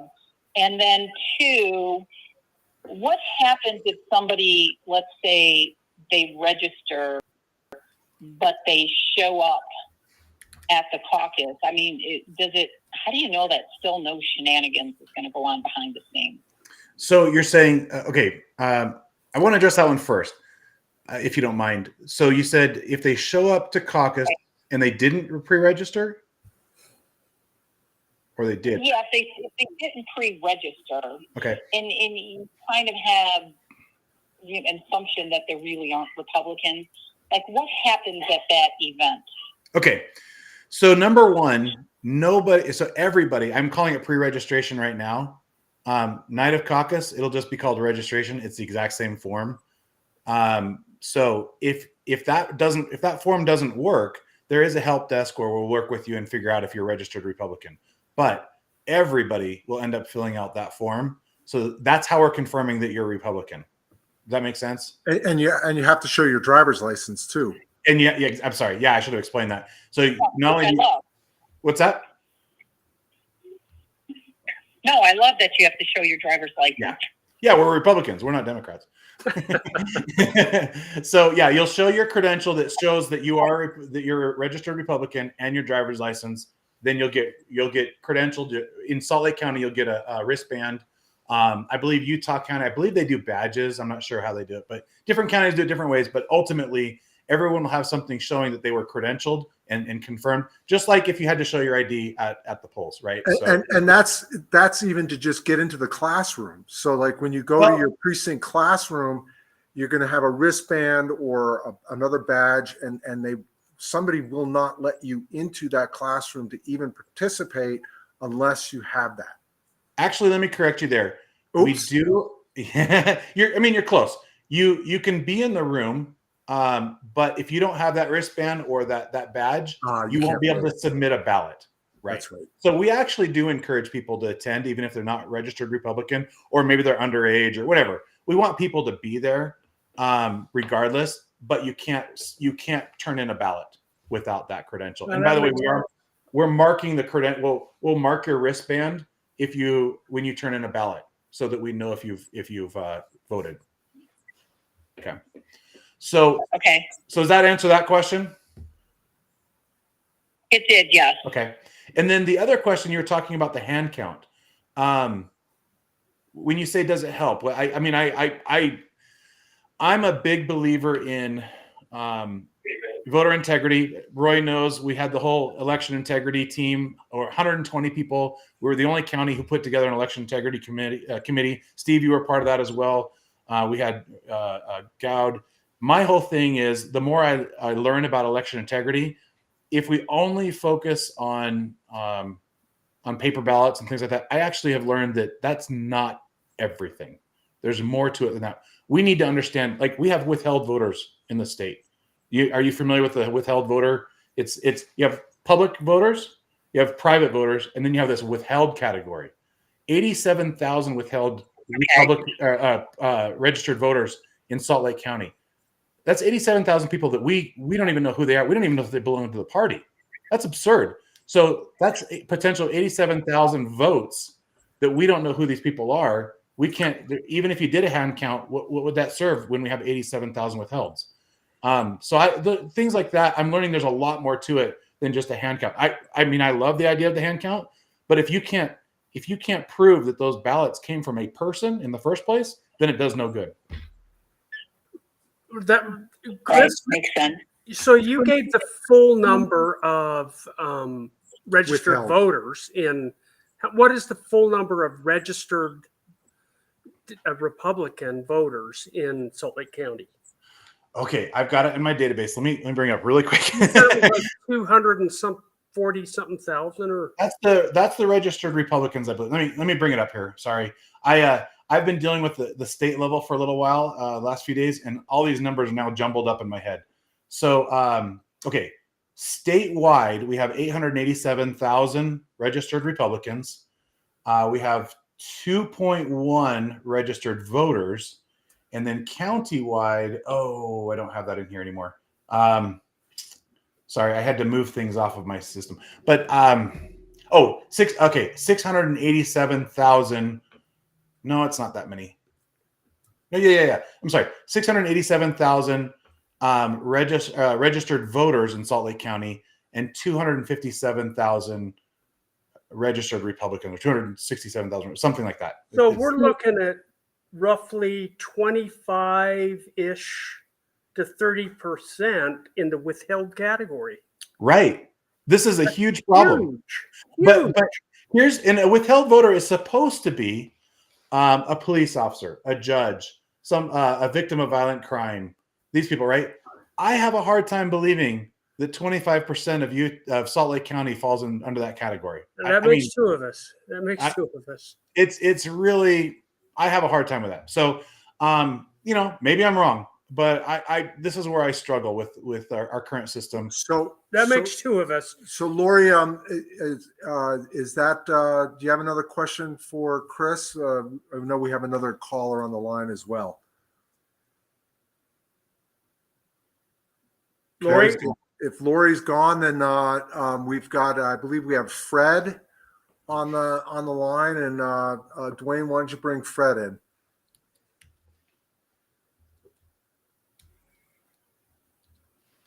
Sure. Okay, I've got Fred. Here you go. Go ahead and ask your question, Fred. Fire away. Hey, hello. I'm enjoying your show. And it's good to see you, Chris. I haven't seen your face before, so I'm precinct chair as of 2 years ago, I guess. And so I'm new to all this, and I kind of first off, I got lost on when you were talking about the largest majority. Yeah, you're doing elections, and what do you mean by that? Okay, so I have to apologize. I realized after I said that I was confusing two different things. If you're voting for one position, it's just the majority, right? But let's say you've got two delegate positions, and you've got 10 people running for that delegate. It is possible to have more than two people have the majority because of the way that the numbers shift. So I apologize. It's when you have so let's say that you want to vote for two delegate positions at the same time, and you've got 10 candidates. It is possible to get more than I'm sorry, actually it doesn't work with two. It has to be three or more, doesn't it? Three or more. This is always, I'm not sitting down looking at all my sheets on how to do this. Three or more, you could potentially have more than 50% on two of the candidates. So that's why I always try to preface that with, especially if there's multiple names in the race or multiple seats in the race, then you have to get 50% and the majority of those, because if you have multiple seats, it is possible to do that. So sorry, I botched it. I actually have a guy, Scott Schultz. Roy knows him. Scott's awesome at this. Scott does the training on how to vote. If you need help with that, and you're a precinct chair, Scott's your guy. We do that in every precinct chair training before caucus, so that everybody understands how it goes. I think Fred is up in Box Elder County. So. Oh, okay, yeah. Well, they may do it differently. This is Salt Lake County. That's how we do it. So, yeah. Right. I think maybe some of the stuff you're talking about is a little bit different. It may be. Yeah, we may do it differently than Box Elder. I have a couple more questions if you want to take them. Sure. I wasn't aware that the precinct chairs were to attend the county central meetings quarterly. Is that unique to Salt Lake County? No, that's statewide.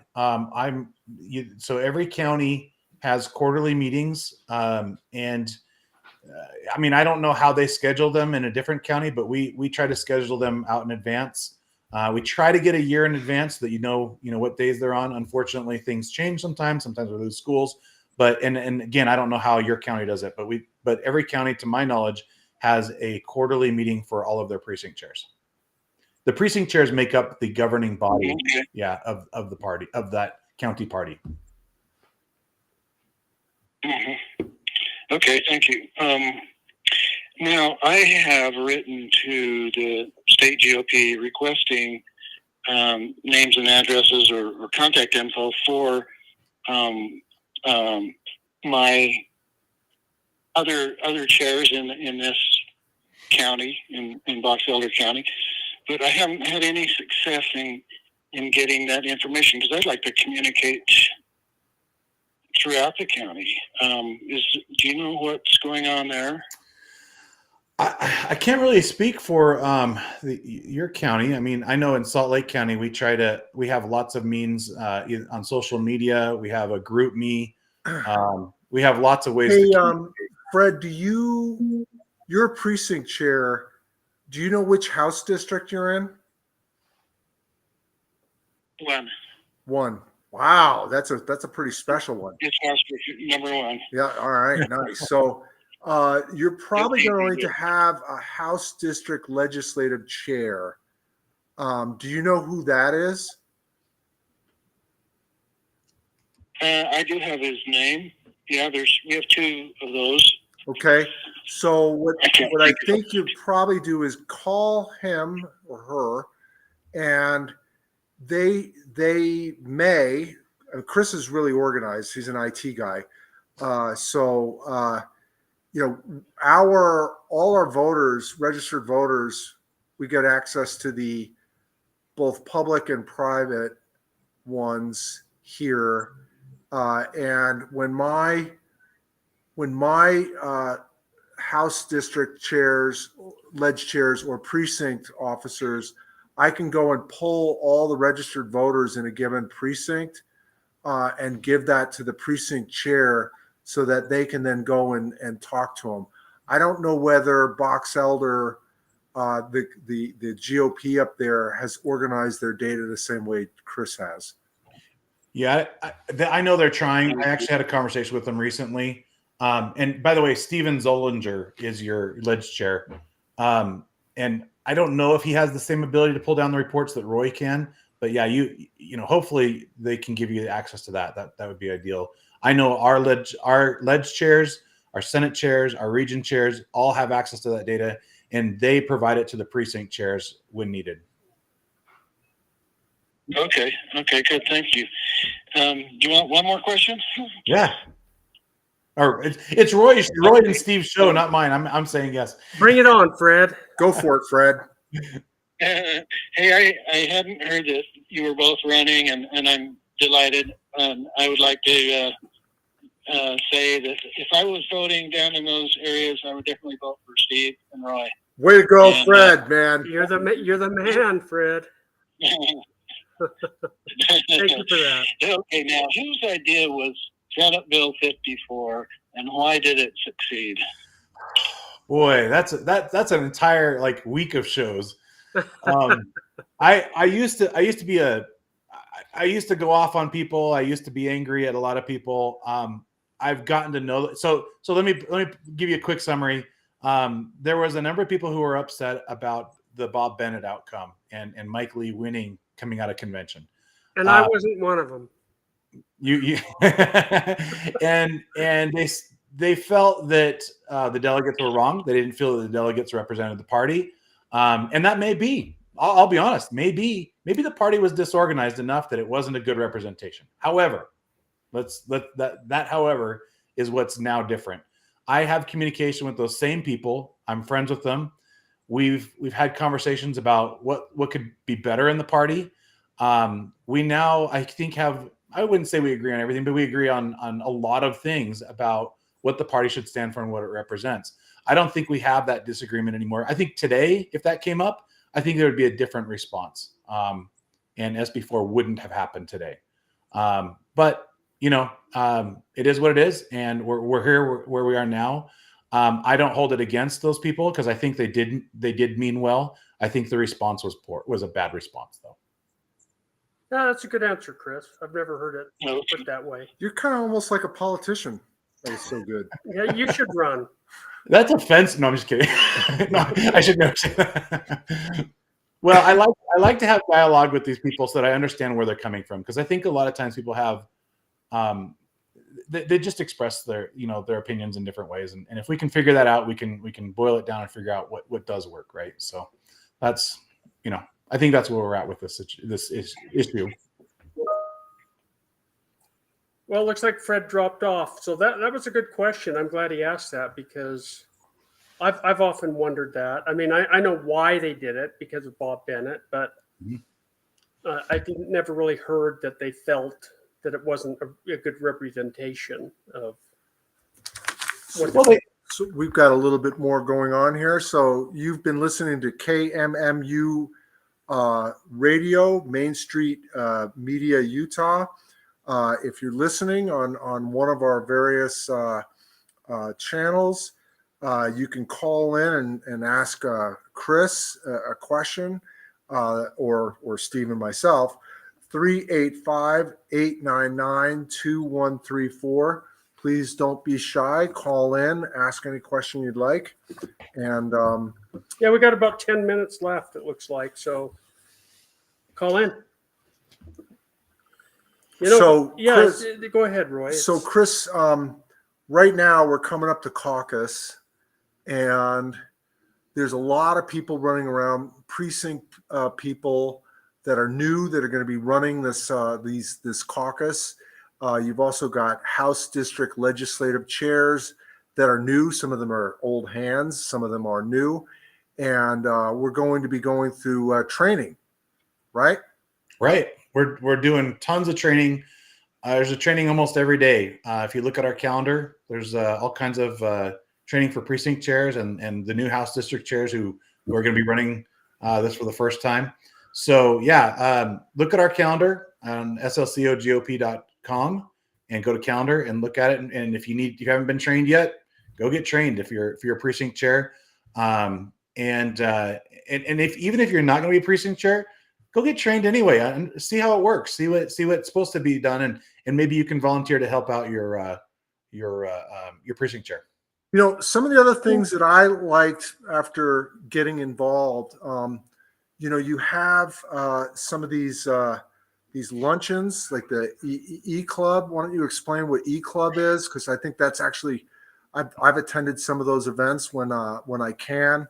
And then you've got the Lincoln Day dinner. What you explain that, and then some of these barbecues and Did you say barbecue? Picnics. I went to one. I think that was good.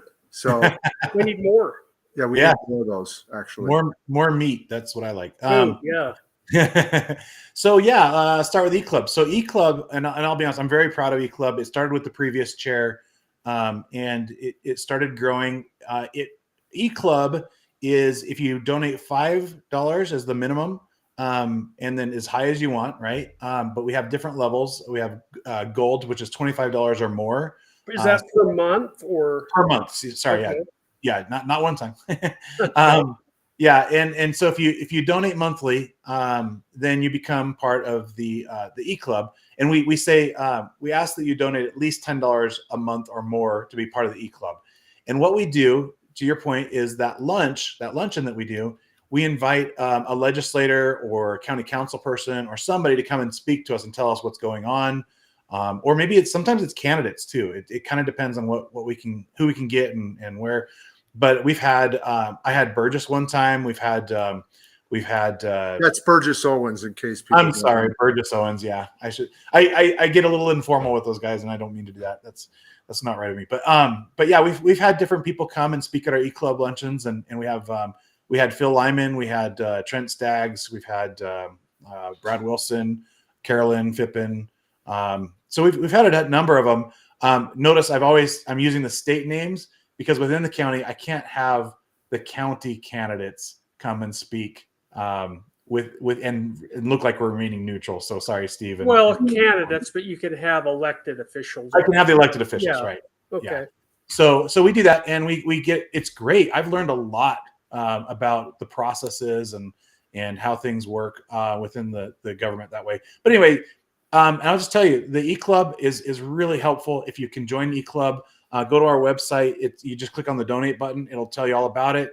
By the way, if you're $25 or more donor, the gold, then we automatically give you VIP to any of our events. So any event where we're like Lincoln Day Dinner was one you mentioned, we'll automatically give you VIP access to that event, which is just a little added benefit to go mingle with elected officials and before the events. And so and that brings me to Lincoln Day Dinner. We just had Lincoln Day Dinner. What was it? January 9th. I can't remember now. It seems like a century ago because everything else that's going on. But we had Lincoln Day Dinner at the U of U at the Ken Garf clubhouse. It was awesome. It was so fun. And we had some really great most of the candidates spoke. We also had Gail Miller as our keynote speaker, which, by the way, she's an amazing person. I know we don't always agree on a lot of things, but she is a very a good person who does a lot of great things for our state. And she did a great job speaking, and it was just a lot of fun. We had most of the federal delegates or federal candidates and state candidates there, the governor there. It was a lot of fun. So, and that's how we raise money, right? So when you go to these events, that's what pays for us to do the promotion of our nominees. That's where the money's coming from. So we raised a lot of money. I think I know we raised over $60,000 at the Lincoln Day Dinner, which means we're going to be able to help a lot of candidates. That's great.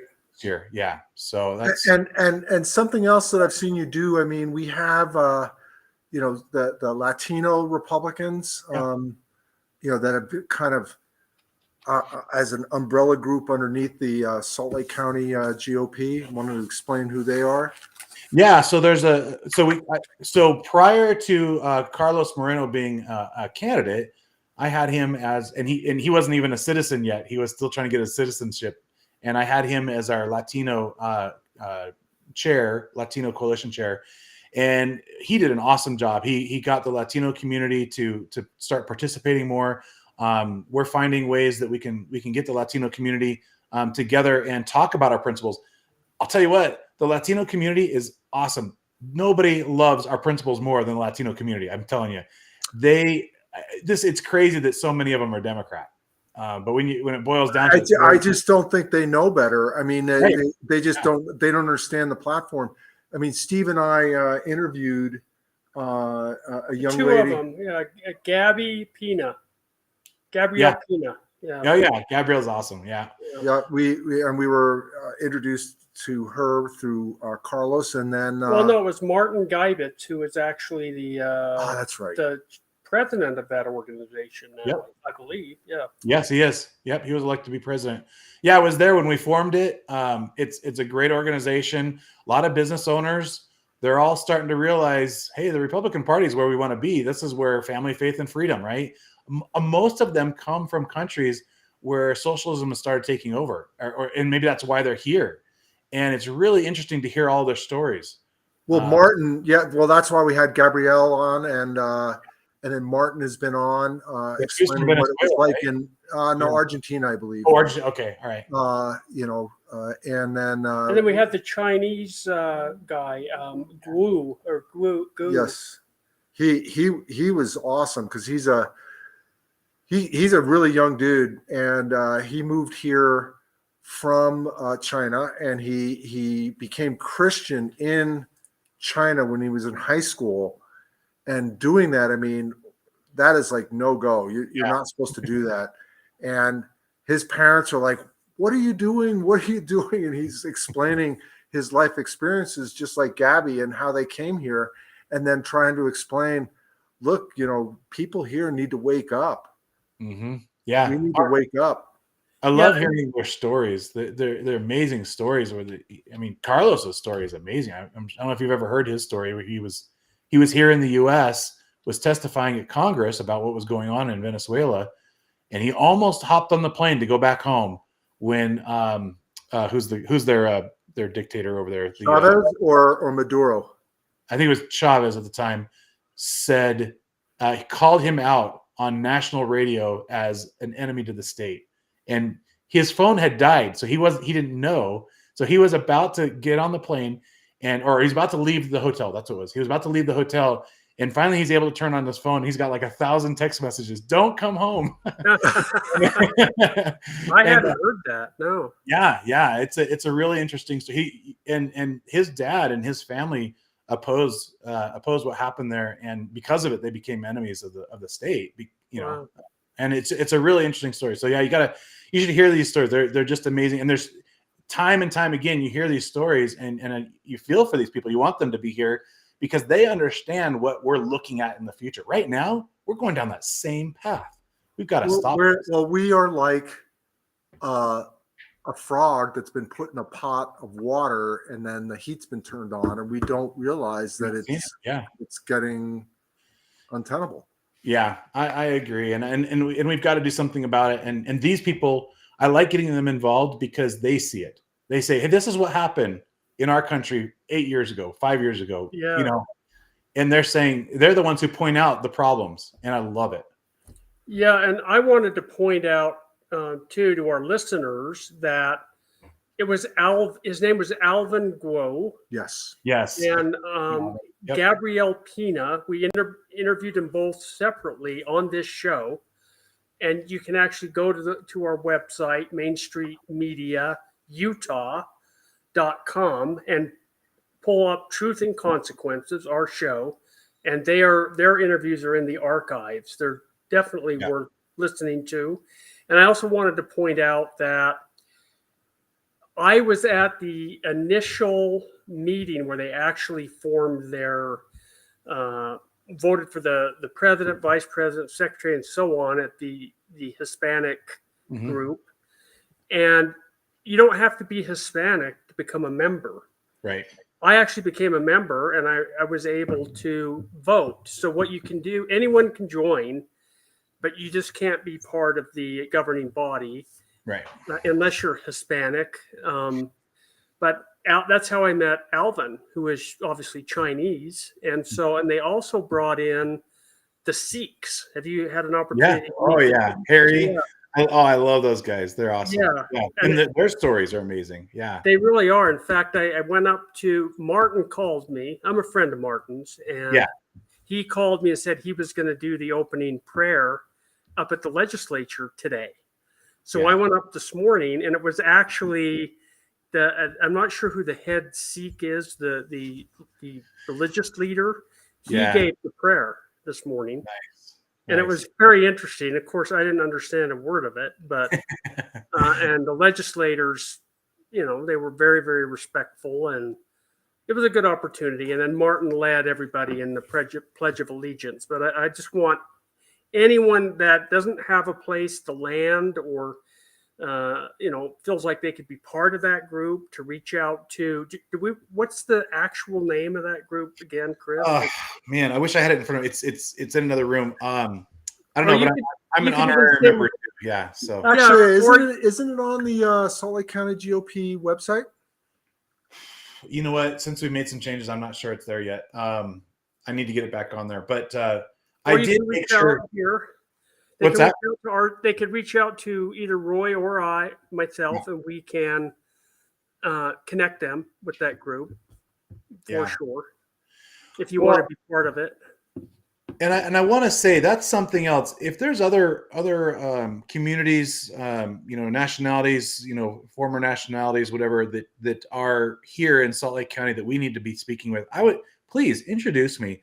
I've done what I can, not what I can. I'm trying to do what I can to reach out more and more, and like the Sikhs and the Latino community, and so we've done things like we've translated the platform into their languages so they can read it. Yeah, so I really do want more participation from all the different organizations. So Chris, we're coming up against the deadline here, and I know you and I have got to go to a training right now. Yeah, gotta go get it.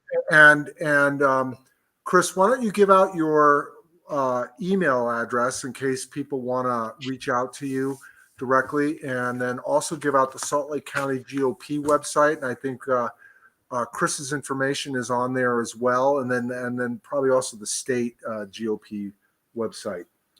Yeah, so my email is chair@slcogop.com. Don't forget the O. We're not Salt Lake City, we're Salt Lake County, right? So slcogop.com. Our website is slcogop.com, and then the state website that you mentioned is utgop.org. And so I have the link to the pre-credential on our website as well as on the state website. I'm actually managing theirs right now a little bit too. So we feel free to reach out to me anytime. I do my best. I actually caught up on my emails today, which is a miracle. And so, yeah, feel free to reach out and I'll do my best. You didn't answer my email, that's for sure. I missed yours. Kidding. I caught up by hitting delete on all of them. So just kidding. So with that, we'll Chris. What's that? I just wanted to say thank you, Chris. This was a great show. You had callers today. I mean, we're making progress. Thank you, Chris. Love it. And thank you, Stephen Roy. Just hang on for a second. We'll say our formal goodbyes in a second, Chris, but we'll see everybody next week. We're going to be talking about the Little Cottonwood Canyon gondola project. We have a bunch of guests that are going to be explaining everything, and it's going to be a really good podcast. So we look forward to seeing everybody next week. And with that, we'll end the stream. And Chris, stay on for a second. Okay. All right, everyone. We'll see you next week. Thank you, Chris.